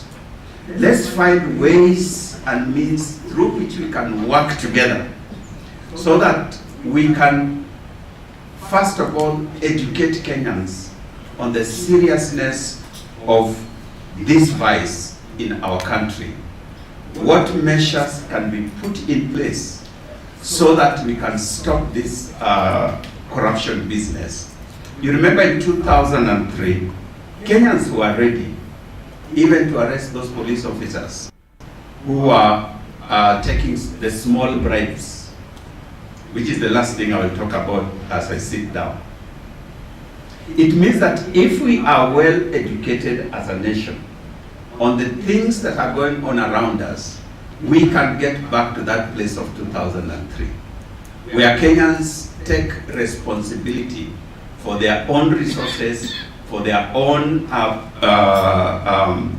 positions and benefits that are being diverted into private hands. Lastly, I said I want to say something about small corruption.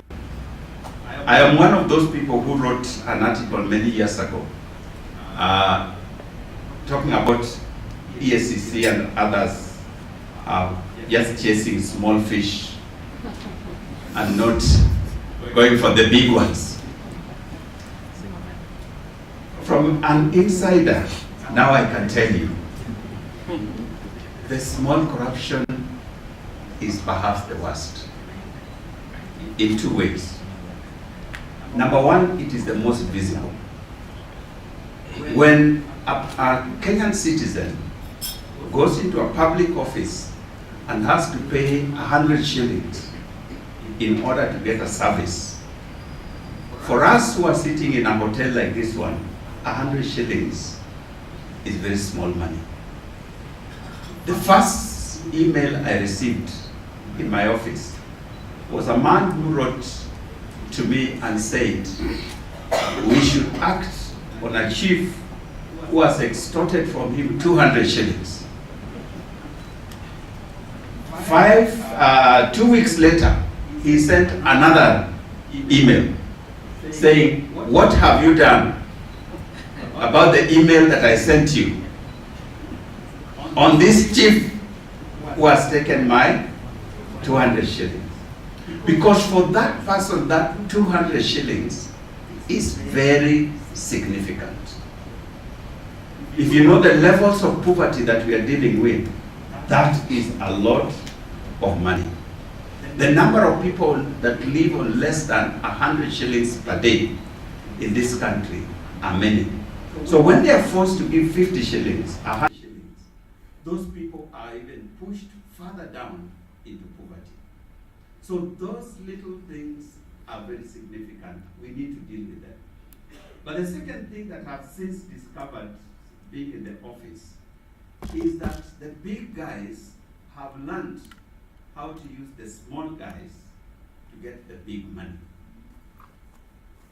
So one person takes 50,000 here, another one goes with 100,000 there, the other one goes with 2,000 there, but they all are ending up in the same space. We're dealing with another case to just illustrate that, where this person, senior leader in an office, was using individual staff members to get 80,000 here, 20,000 there, through per diem, through this, through the other. Do you know how much that money added up to?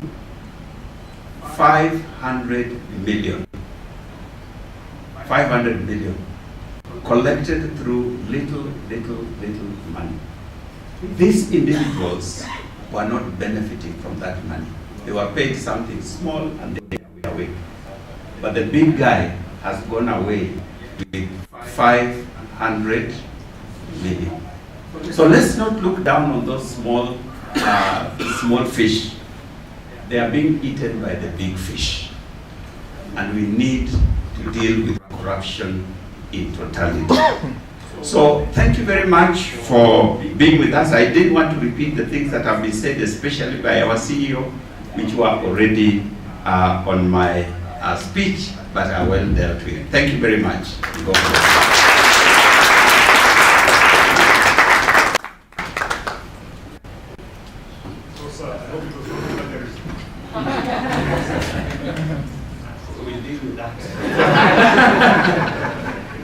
Thank you, Chair, for those remarks. We have been listening from the podium. We just allow 10 minutes to hear from the audience. In a short plenary, which will be facilitated by Mary Daraja, the radio programs manager, KEG-EACC. Welcome.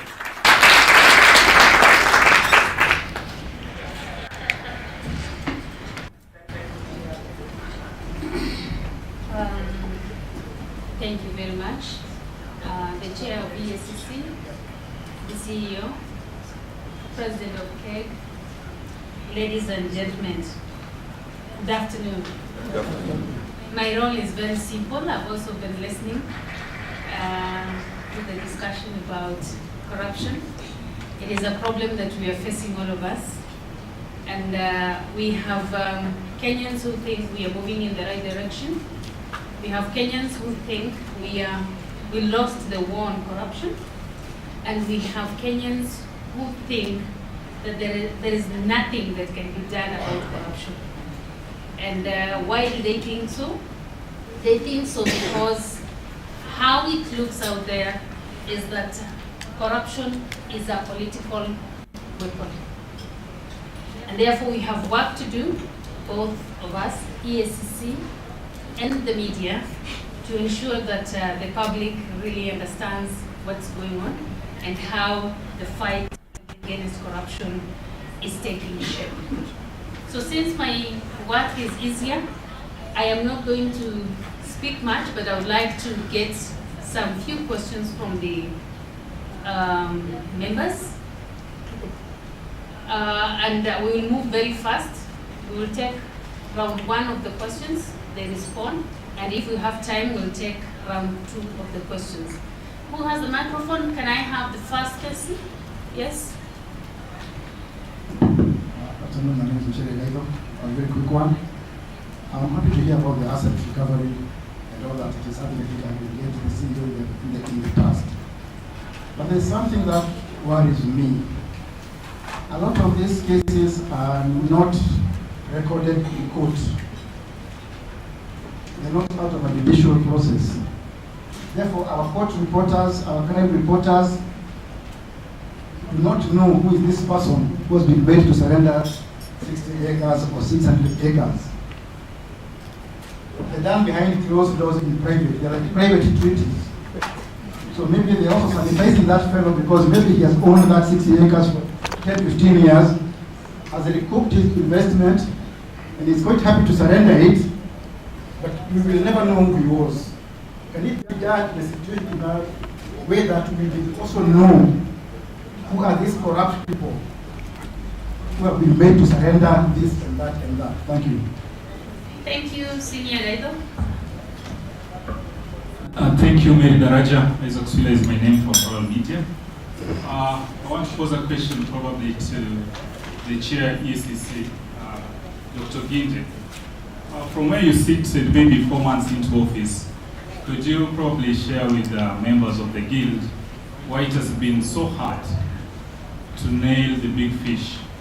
And 2, your predecessors have called probably for the change of law. Right now it's the DPP who has the powers to prosecute. From where you sit, do you think it's a high time EACC had those powers? And probably how do we navigate through this? Asante. Thank you. Any other person? Yeah, yeah. Yeah.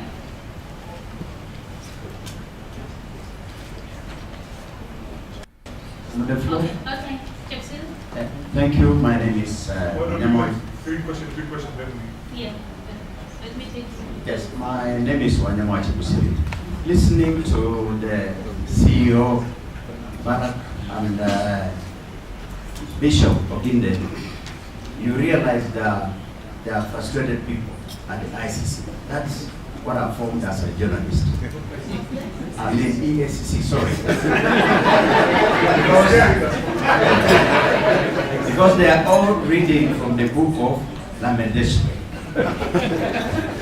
So I get the impression that perhaps there's no goodwill, political goodwill, against the fight against corruption. Can you tell this meeting whether there is goodwill, goodwill from the government against for the fight against corruption? 2, there is this aspect of politicizing corruption, where, for instance, in the eyes of the public, people feel that once you are out of power and the so-called big fellas, once they're out of power and they don't read from the same script perhaps with the government of the day, that's when EACC fellas roll over each other trying to arrest them. The case in point recently is perhaps the arrest of our former Kakamega governor, Wycliffe Oparanya. People feel that Anti-Corruption Commission is politicizing corruption. Thank you. Okay, thank you. I don't know who will go first. Is it the chair or the CEO? They are going to respond to the 3 questions before we take another round of questions.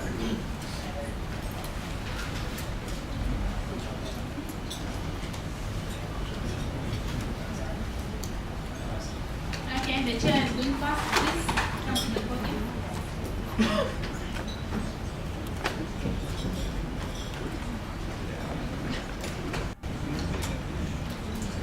Thank you very much. The first question was asset recovery, why it is done behind the scenes. Our CEO, or appears to be done behind the scenes. Let me use the word appear. We'll leave our CEO to come and comment on that.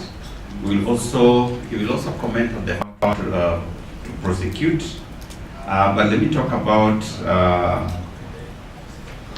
nailing the big fish. Why is it so difficult? I think it will appear difficult, but in real sense, it is not as difficult.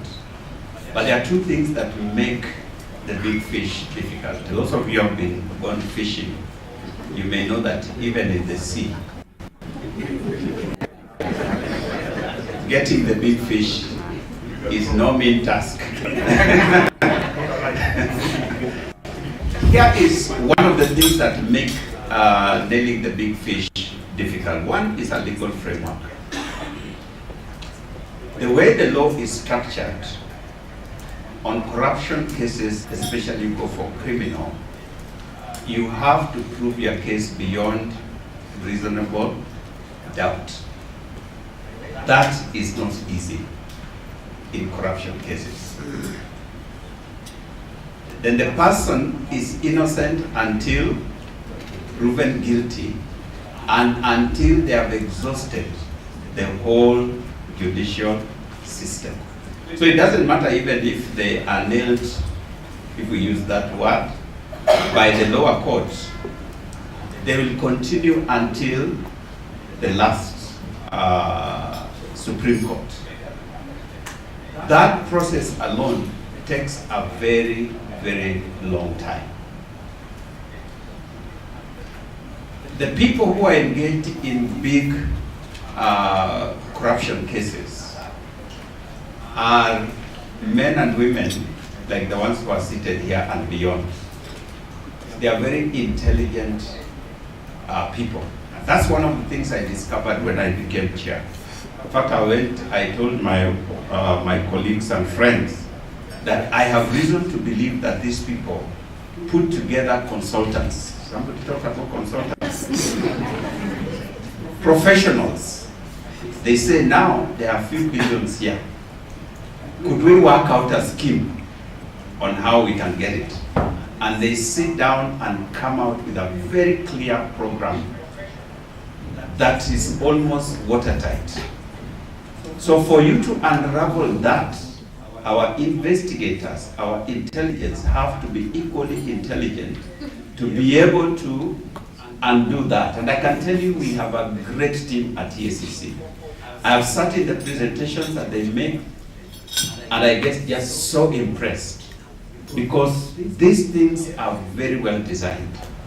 So that can take, again, a very long time. So I was calculating the other day that a case that goes from beginning to the end of this big corruption, if there is no interference, no delays along the way, will take 5 to 6 years to clear, if everything is done well. That is what makes these big corruptions very, very difficult to nail down.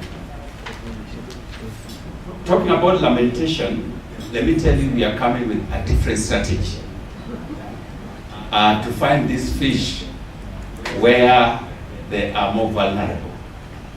And we believe it is going to work. So give us time and watch this space.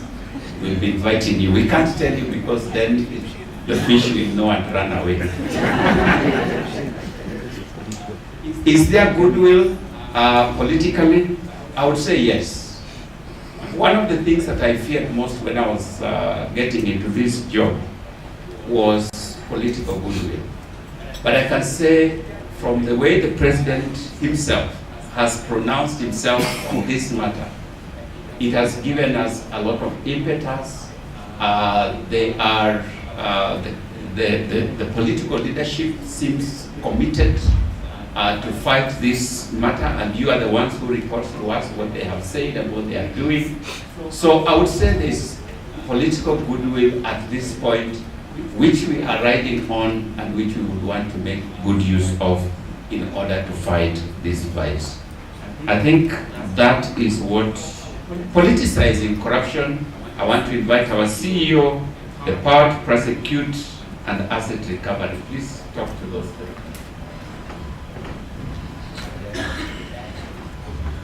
Chairman, you've asked a very tricky question, where you have to balance between professionalism and Africanism. You know, in the African tradition, you don't ridicule an old person. Let me go on the asset recovery. There are cases like the one of meteorological land, the 60 acres at Panari. That case was in court, and even when the outcome came out, it was well covered in the media. Maybe were you outside the country or what? The other one, there are people who have retired, former powerful people in government. A person walks into EACC, he is aged 80 or 75. I don't know what is the lifespan of Kenya in terms of men and women, but definitely that person is living on bonus. He crawls to EACC and says, look here, I have very big land. I was given during that time when grabbing was quasi-legal. Mimi sitaki shida na serikali, nataka tupange nirudishe hii shamba yote. But please, kijanangu, EACC, let it not give it to the media, I will surrender everything. What do you do with such a person? Put yourself into my shoes, Machare. What will you do? Will you call the nation standard and say, so sometimes we are caught in a quagmire. An old person has walked into a commission in good faith. Ima vitu yote nita kusarenda, niko na wakili yangu hapa, iko makaratasi gani ni sign. It's a very big plus to us. We have recovered land without going to court to be dragged for 10 years, 13 years. We have cases that are 15 years old. They are yet to be resolved. So we are not hiding perpetrators of previous misdeed. Is the circumstance, Mr. Machari. And there are cases of land that we are following, and people are known, we mentioned them. You remember there was a time we won a case of recovering a piece of land in Kisumu that was being owned by Oburu Odinga. And it was in the media that we have won as EACC. So we don't hide as such, but sometimes we are put in a very, very delicate situation. The power to prosecute. I'm not a lawyer, but let me give an explanation about it. It's a very interesting argument and a very interesting subject. Should we be given the power to prosecute? Ideally, yes. Because you would have cleared one hurdle that delays cases. Civil suit becomes easier to us because we don't pass through the DPP. And that is why we are making very fast gains in asset recovery. But the power to prosecute, it's our wish to have the power to prosecute. But is Kenya politically matured where you can entrust one agency with investigation and the power to prosecute? That is the question that makes our lawmakers have goose pimples. That it is happening. There's one big country in South America, I don't want to mention his name. The president served, when he was out, he was jailed. Because the sitting president used the anti-corruption agency. He was charged and jailed because of corruption. That guy was the president, he wants to jail his. Yeah, you know who I'm talking about. Yes. That big country which is very good in football. So you can see there is a danger that the lawmakers, and it's not because I'm a CEO today I say no. They have a point. They fear that if you give one institution the power to investigate and the power to prosecute, it's literally preparing a rope to hang yourself. And you have to understand on that side, because here is a person who is asking, we are being politicized in the fight against corruption. Perception. In the previous government, there's a minister that we had summoned to come and write a statement on a maize scandal. He came on a Tuesday, on a Thursday he was sacked. and said, you know, I was being victimized. Don't you know that I was just in EAC the other day to write a statement? Literally, we had no idea that that minister was going to be sacked. But adding this side and this side, people said, you see, EACC is being misused. But it was purely coincident that this person came to write a statement, and he came to write a statement not because he was a culprit. Many times ministers, when they come to EACC, is because a certain case cannot be complete if that minister of that particular ministry where the scandal took place does not make a statement. But I know the journalists, when they see a minister coming to EACC, they already tag him that he moved to Mkora, kuna kitu amefanya ndio anaenda kuandika statement. No. Sometimes they just come and write a statement on routine. So, the power to prosecution, it will be good, but it must be done in a very correct way that it will not end up being an avenue where when there's a change of leadership, people start settling scores. And it can happen. It has happened in that country. It is happening in other country. You know another guy who is being chased left, right, and right. Although he said that there's no law in that country that forbids a prisoner to become a president. So he said, I'll be jailed and the state house will move to the prison. Very interesting. No, politicization is exception. Tell me one case that was dropped by the DPP that is from EACC. Hakuna? The case involving NCPB, and it was very suspicious because 41 out of 46 witnesses had testified. Which one? Abdi, can you answer that one? Hebu jibu kijana. Let him come. Which case is that? NCPB. Which one? It's even difficult to say the name of the case itself because it was... No. Tell us. Don't narrate. I'm doing that. I'm saying it was so secretive that 41 out of the 46 witnesses in that Maze scandal case had already testified when the DPP applied to have that case withdrawn. And that was the question I was going to answer. So, as Abdi is coming up, we don't have cases that were brought because of we had used politics as an approach. We know very well when you accuse somebody, the bishop has said, when you accuse somebody of a white-collar crime case, that man is not a pauper. He will bring lawyers, and we have an image to safeguard. So we have never politicized any case. About that person you are claiming that is politicization, the case is under investigation, and you will see the end result. If there is nothing against the person, that case will be stopped. And if there is anything against that person, it will move on. So please, EACC, we are not politicized. Let me thank you for the question. First of all, let me say, withdrawing a case is not a problem. You know, withdrawal of cases is recognized in our constitution, and it's also recognized in the law. So whenever a case is withdrawn, don't take it that there is a problem. There are very many reasons why a case may be withdrawn in court by the DPP. On the specific case, there is only one person who was removed from the list of the suspects. So, and there could be a good reason. When the DPP looks at a case independently, he may come up with something which the investigator may not have seen. And that is why the CEO talked about accountability. I may, as an investigator, come up with evidence which I think is sufficient.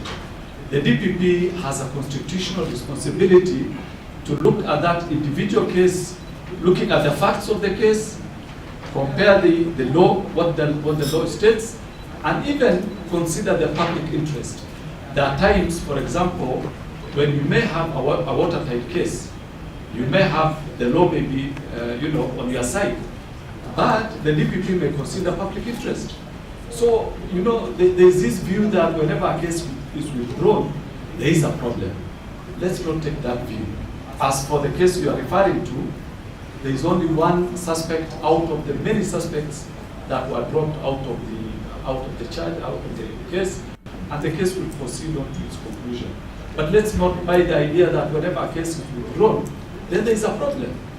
Thank you. So you've been answered by the Deputy CEO, who has been the Director of Investigation for 10 years. He has actually memorized all the cases that are in the organization, and I'm happy that he has answered you. So what we are saying, my brother who said we are being used, weaponized, that is the word people use. We are not weaponized, and somebody asked about the political will.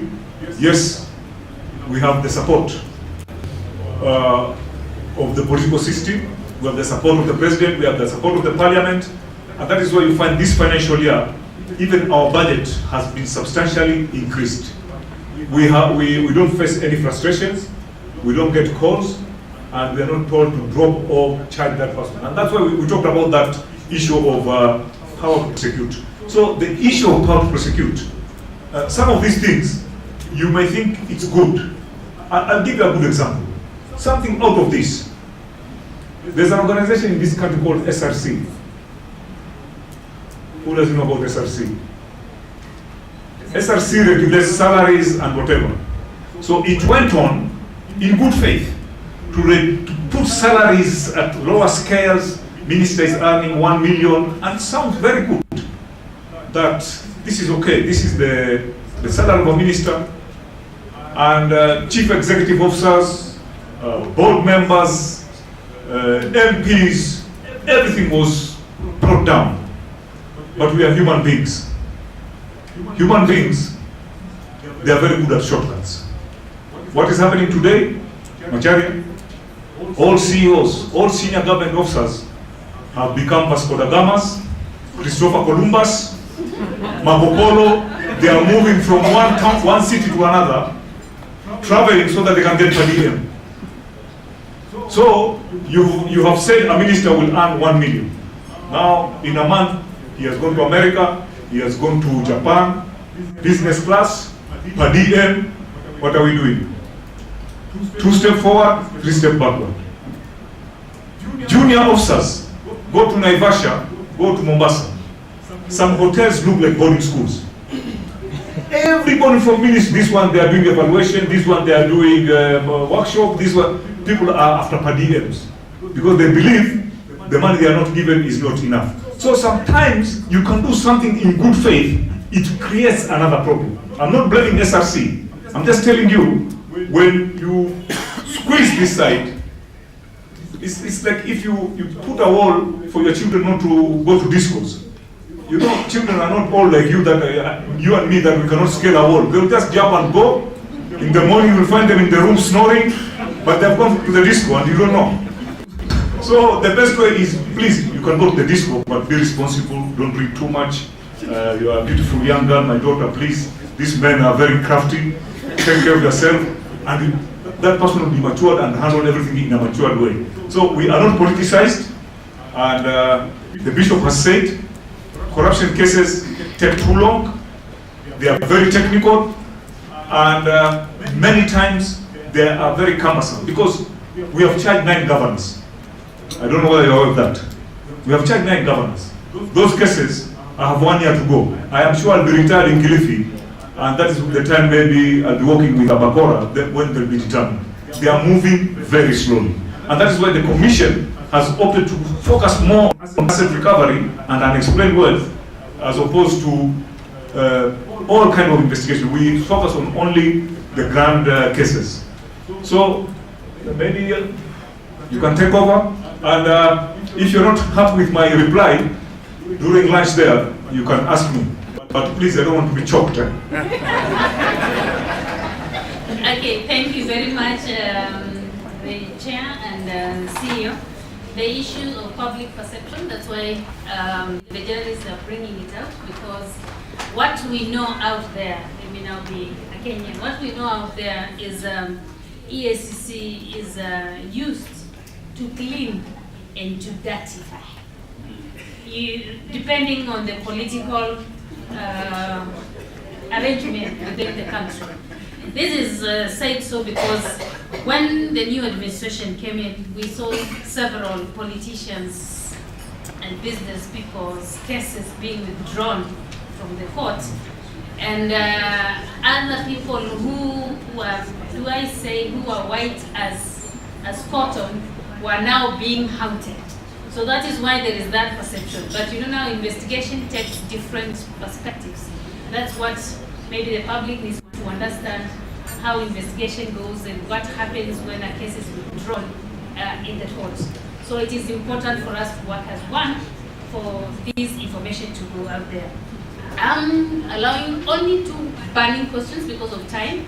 EACC CEO is rushing out to go and respond to other questions. Ladies now, ladies. I've been gagged. No men.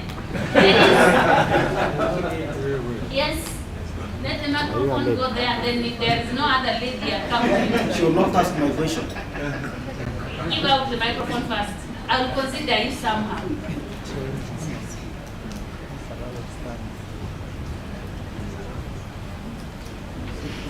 Let me run. And let the questions be brief. Okay. I want to know the cost of cases, or corruption cases in the country. How much is it costing us as Kenyans? Litigation. Thank you. The cost of handling a corruption case. That's what she's asking. Next. Yeah, another lady? Okay, give it to me. There's no lady. Let him ask the question. Thank you very much. My name is Javed Baidalu, Regional Manager, Lower Eastern. Mine is just a comment and perhaps to see how we can work together with the press. May I thank you first of all for having, for the amazing job you are doing. But sometimes this amazing job scatters our investigations. For example, we may have an investigative warrant that is being processed in court. Before that warrant is out, the press has that story. We have to freeze an account of a suspect. Your reporting sometimes goes against our aspirations because you are warning the suspect in the process. By the time we are going to the bank to serve those warrants, the horses have left the barn. So kindly we are asking you if you can be contacting us or interacting with the EACC so that you cannot undermine our investigations. Thank you. Thank you. The last question? Yeah, that is the last question. And go please direct to the question. So that I ask, is EACC considering some sort of bottom-up investigation, whereby in this country, it's not every investigation that may come out of a tip-off or something. We have people where we live, Uko, Utawala, Rongai, or wherever. There are so many buildings coming up. There are people driving big vehicles in this country. Small boys younger than me at 23, 24. No one knows where they got all the wealth they are looking at. And the CEO mentioned something around it, and people walking around in expensive whatever. Is it something other countries have done it? And is EACC considering that mode of investigation? Whereby you're moving from the resources, the suspicious wealth, to now trying to get the suspects. Thank you. I will allow the EACC team to respond, and I'll also, after that, Rapuro, you will respond to the comment about journalism. But before you respond, I just wanted you to capture this. We have had issues with journalists being killed, and also whistleblowers being killed. How can we protect journalists and whistleblowers so that we give confidence to the ones who are ready to expose corruption to do so in the future? Derek, you know why that thing went down? It is too small. This one is too big.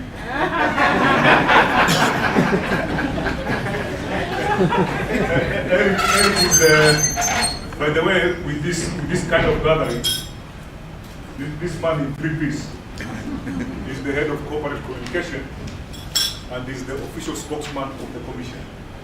He's a lawyer by profession, but baptized as a corporate guy, corporate communication.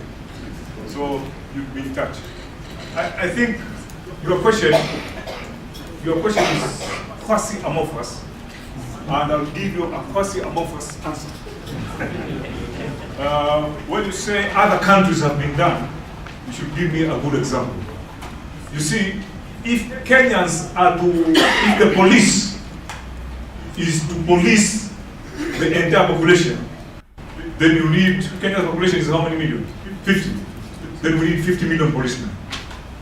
So what you're telling me, I should have a Nyumba Kumi type of EACC that goes to the village to know how much he's spending and what we cannot. We are an organization that has got 750 staff out of an established workforce of 1,500. Until today, we have not been able to reach our the setup accepted formation by the Public Service Commission because we don't get budget. So practically, that answer, how I can give you, is the public to volunteer, the media to do coverage. Let's say if there is something, those tenderpreneurs you have talked about, if you are able to say this is what is happening, we will be able to do a coverage. But then the question is this: even asset recovery, the asset recovery department in EACC is about how many people? Those Kabusha? 20. So you can imagine 20 officers trying to recover asset recovery from a public officers, the workforce of about 1.5 million people. We just do the dotting, and out of that is the right way. If people can volunteer, you know, nowadays public officers, there's one thing they have stopped. 5 years ago, 10 years ago, someone will put a very good house in Karen and say, this is my palatial house I have built. Now they have realized if they do that, they are giving free information to EACC. They no longer do that. Maybe they do the homecoming secretly of their new houses, and it's not done. So it's not possible to have that kind of coverage, but you can do something. What Wangari Maathai said, that when there's that fire and then there's a small kandege, kana mwanga maji, kana rudi, it shows that you are putting an effort. But to have it by EACC as an entity, that capacity will be the issue of capacity will be a problem. Then there was the issue of the cost. Mimi, I don't want to be abusive. It's a very difficult case. You have somebody who has stolen, has not followed procurement process, is being prosecuted in Milimani. There's a case we are handling, Turkana is being handled in Naivasha. That one, we don't have an outright format. It's like somebody asking you, what is the cost of bringing a kid from the time the kid is born until 5 years? Kuna mwingine anakula ugali, mwingine anakula ice cream, mwingine anakula nyama, mwingine anakula sausage. So how do you quantify that one? That's the analogy of that question. So I have no answer for it. But I just need to give you a clue. Because you are the media here, it's very, very important. One of the biggest challenges we have is cost on investigation. Very, very expensive. The case of the maize, somebody, you are handling it. We had to bring witnesses from South Africa. Mzungu anasema mgongo yake iliharibika, lazima apande business class. Are we together? And you know, Kenya has got a lot of security issues, so I will not stay in any other hotel except Radisson Blue. And I need the one with presidential suit. And I want to be there in ECG. Some even tell you your country is very, very insecure. When I land at the airport, I need 2 policemen to take me around. So you pay, he come, then you have another case. We have people who have gone up to Los Angeles to go and get evidence. And it really eats into our budget. High impact cases, they consume a lot of budget.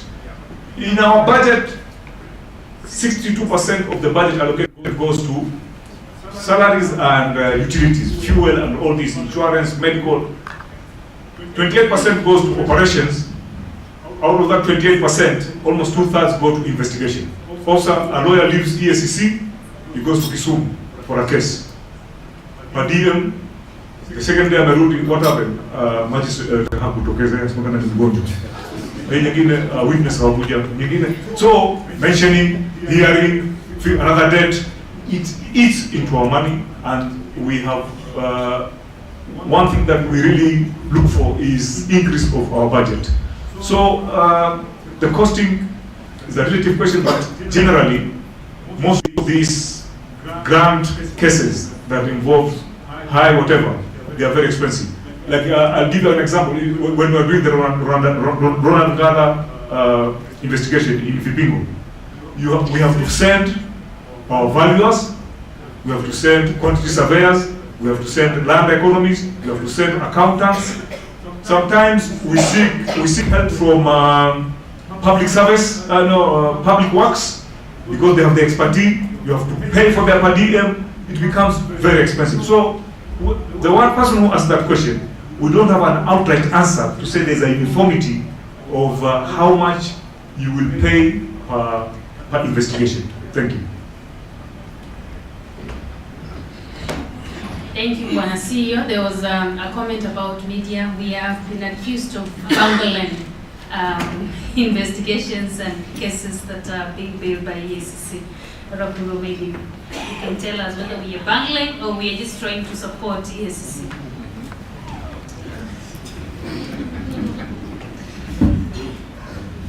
That's what is called fixing. She has fixed me.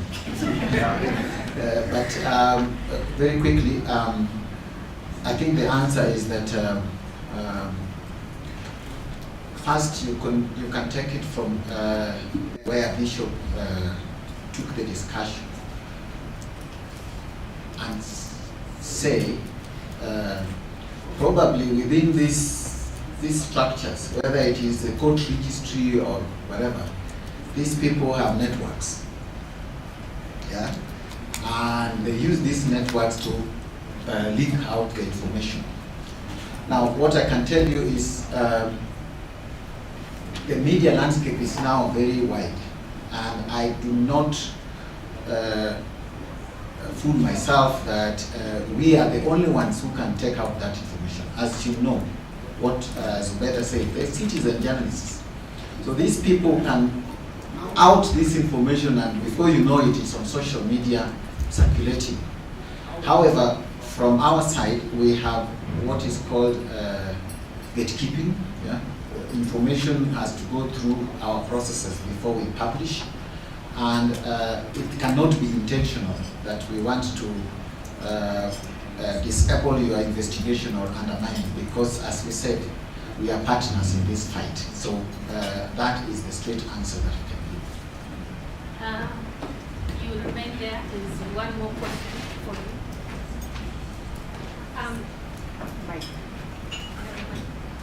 Microphone.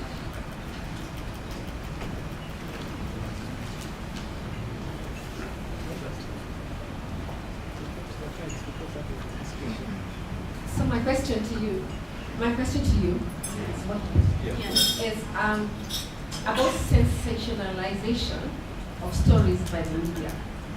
And I will say this because I have also been I've been in meetings where the media wants a nice catchphrase, a nice catchword. They want to say this has happened, and they don't want to tell the whole story. They want to sensationalize something.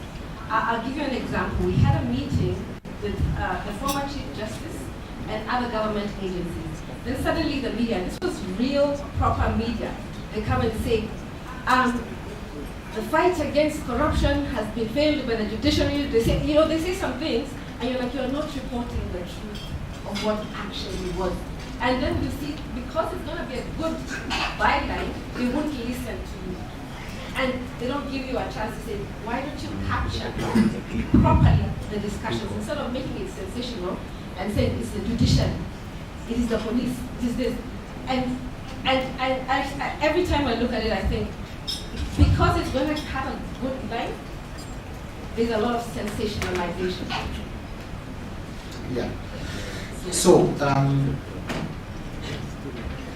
there are two things, two answers to that. Number one, as I said, our profession is practiced according to the principles of the profession. Now what happens is this. As a media house, if you consistently are sensational, as you say, and sensation here, my understanding is noise without substance.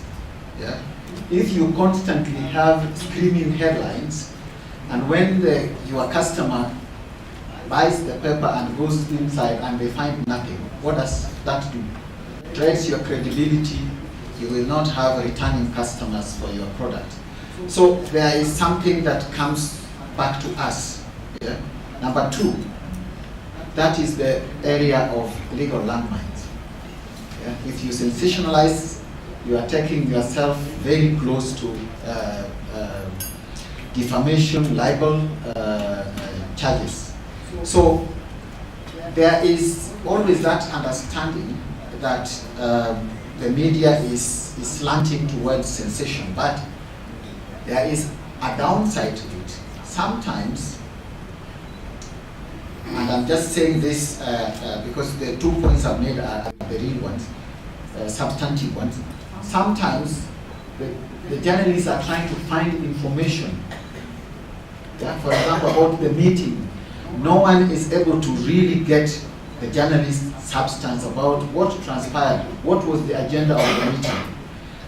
And therefore, they are left in a place where they are second guessing, they are trying to reach the substance of the story and they can't.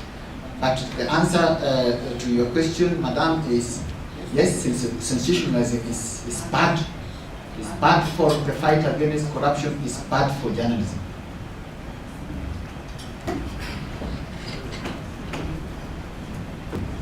Asante sana ndugu Rapuro, asante sana mwenyekiti wa EACC, asante mkurugenzi wa EACC.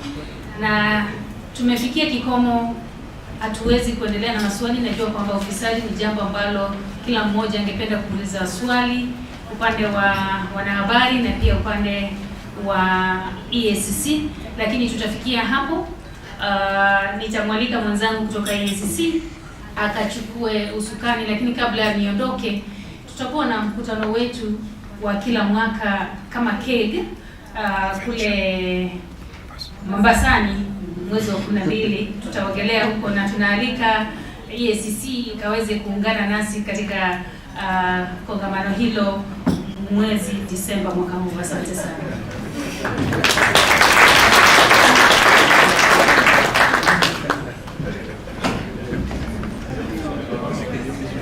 Thank you, Mary, for that. At least the audience has spoken. Now, at this point, we want to do a wrap-up, and we will hear from a council member of Kenya Editors Guild, and this is none other than Topista Namusoba. About 2 minutes. Then after, I will invite our Deputy CEO to do equally the same, and you will allow me, after we are finished, to make 3 announcements. Thank you.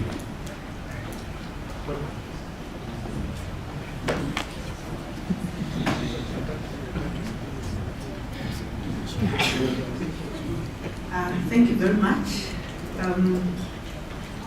I think mine is very brief. I don't want to be the person standing between, the woman standing between you and your lunch. And mine is just to give a vote of thanks.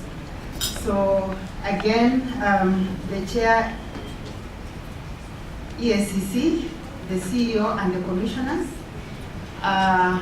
the president of KEG, the CEO, council members of KEG, ladies and gentlemen, and the members of the 4th Estate.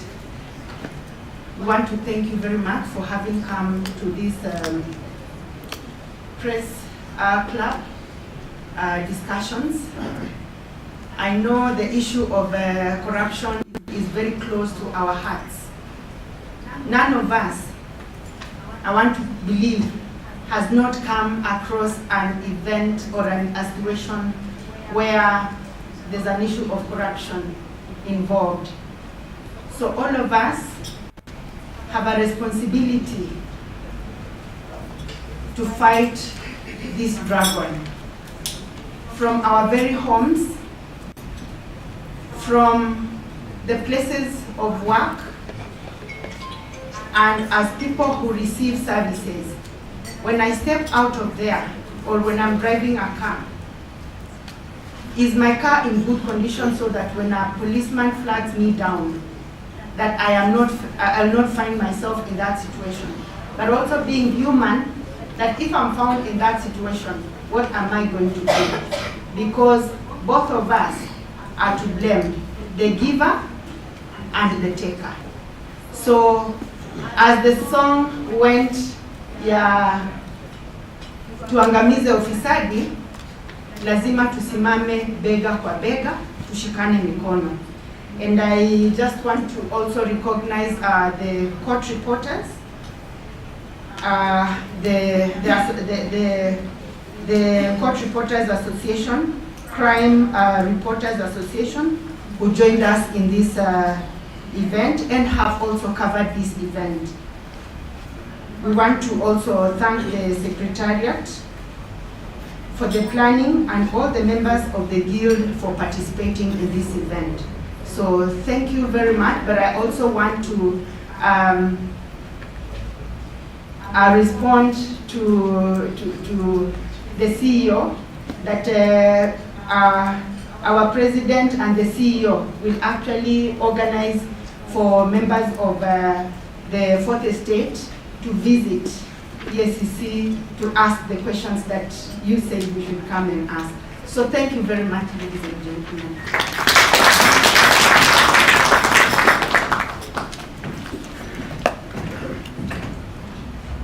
The Deputy CEO, EACC, Mr. Abdi Mahmoud.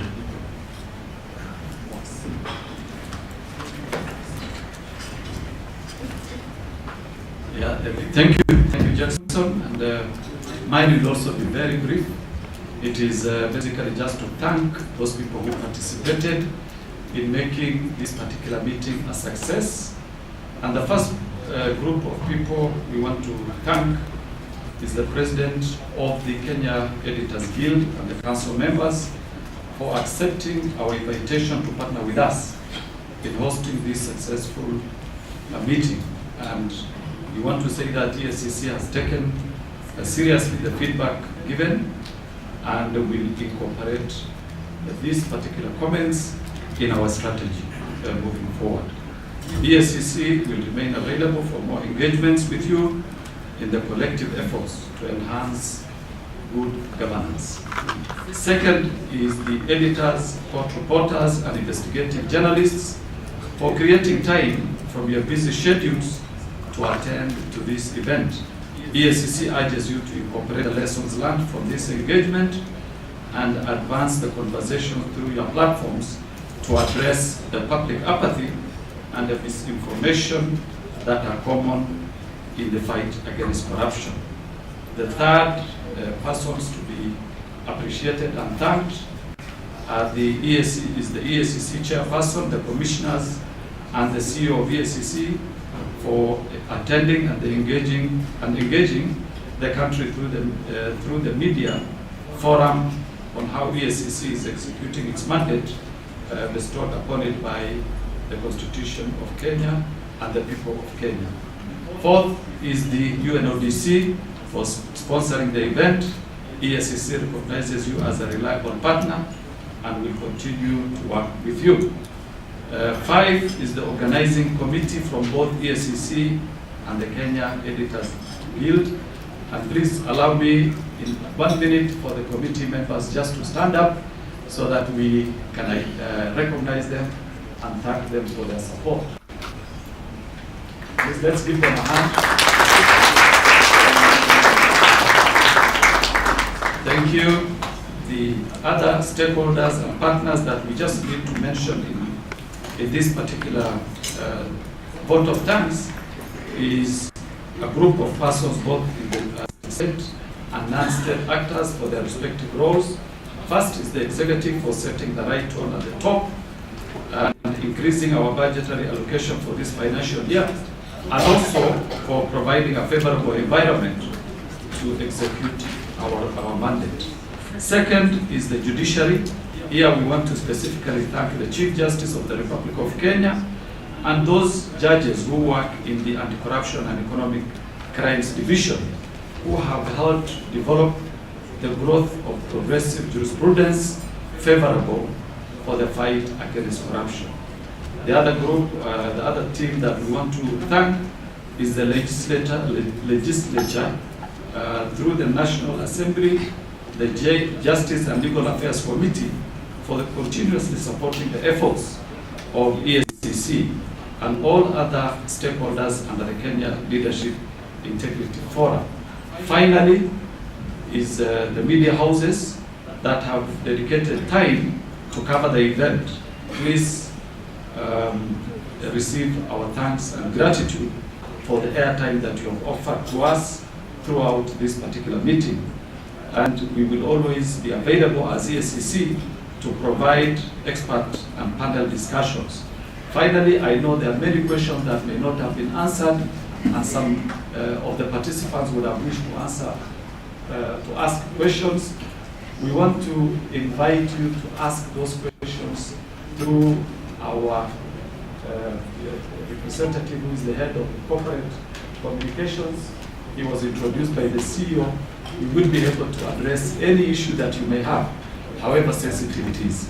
Thank you very much, and I want to wish you a happy afternoon and bon appetit. Thank you. Thank you, Abdi, and thank you, Topista.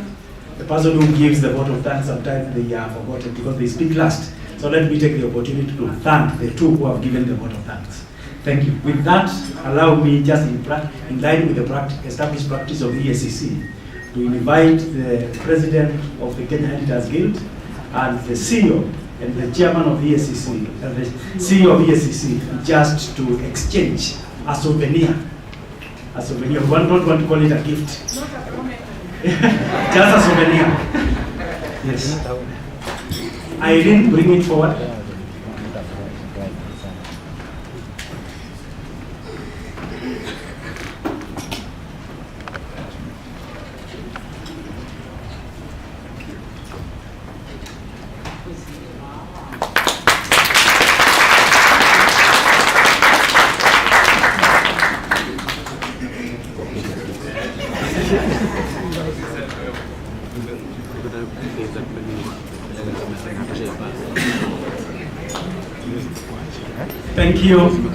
Thank you for that.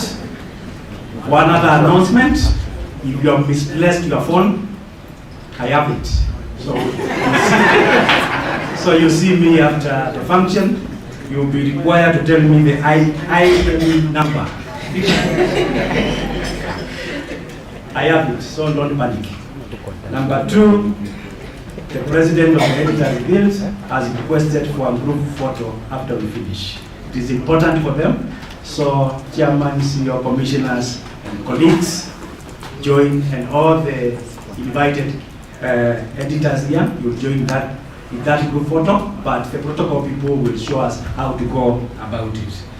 Then it will be done just here so that the transition does not take a lot of time. After that, lunch will be served. After lunch, you leave at your pleasure. So at this point, we can be organized for the group photo.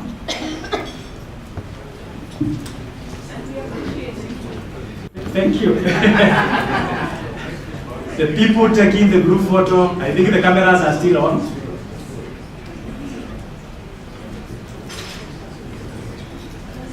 Yes. So, commissioners, you can come forward. Directors, senior editors in the various media houses, you can come forward. Directors, EACC, can join.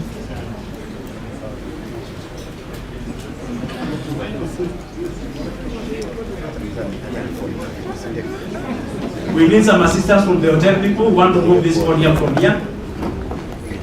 Hao watu wajipange.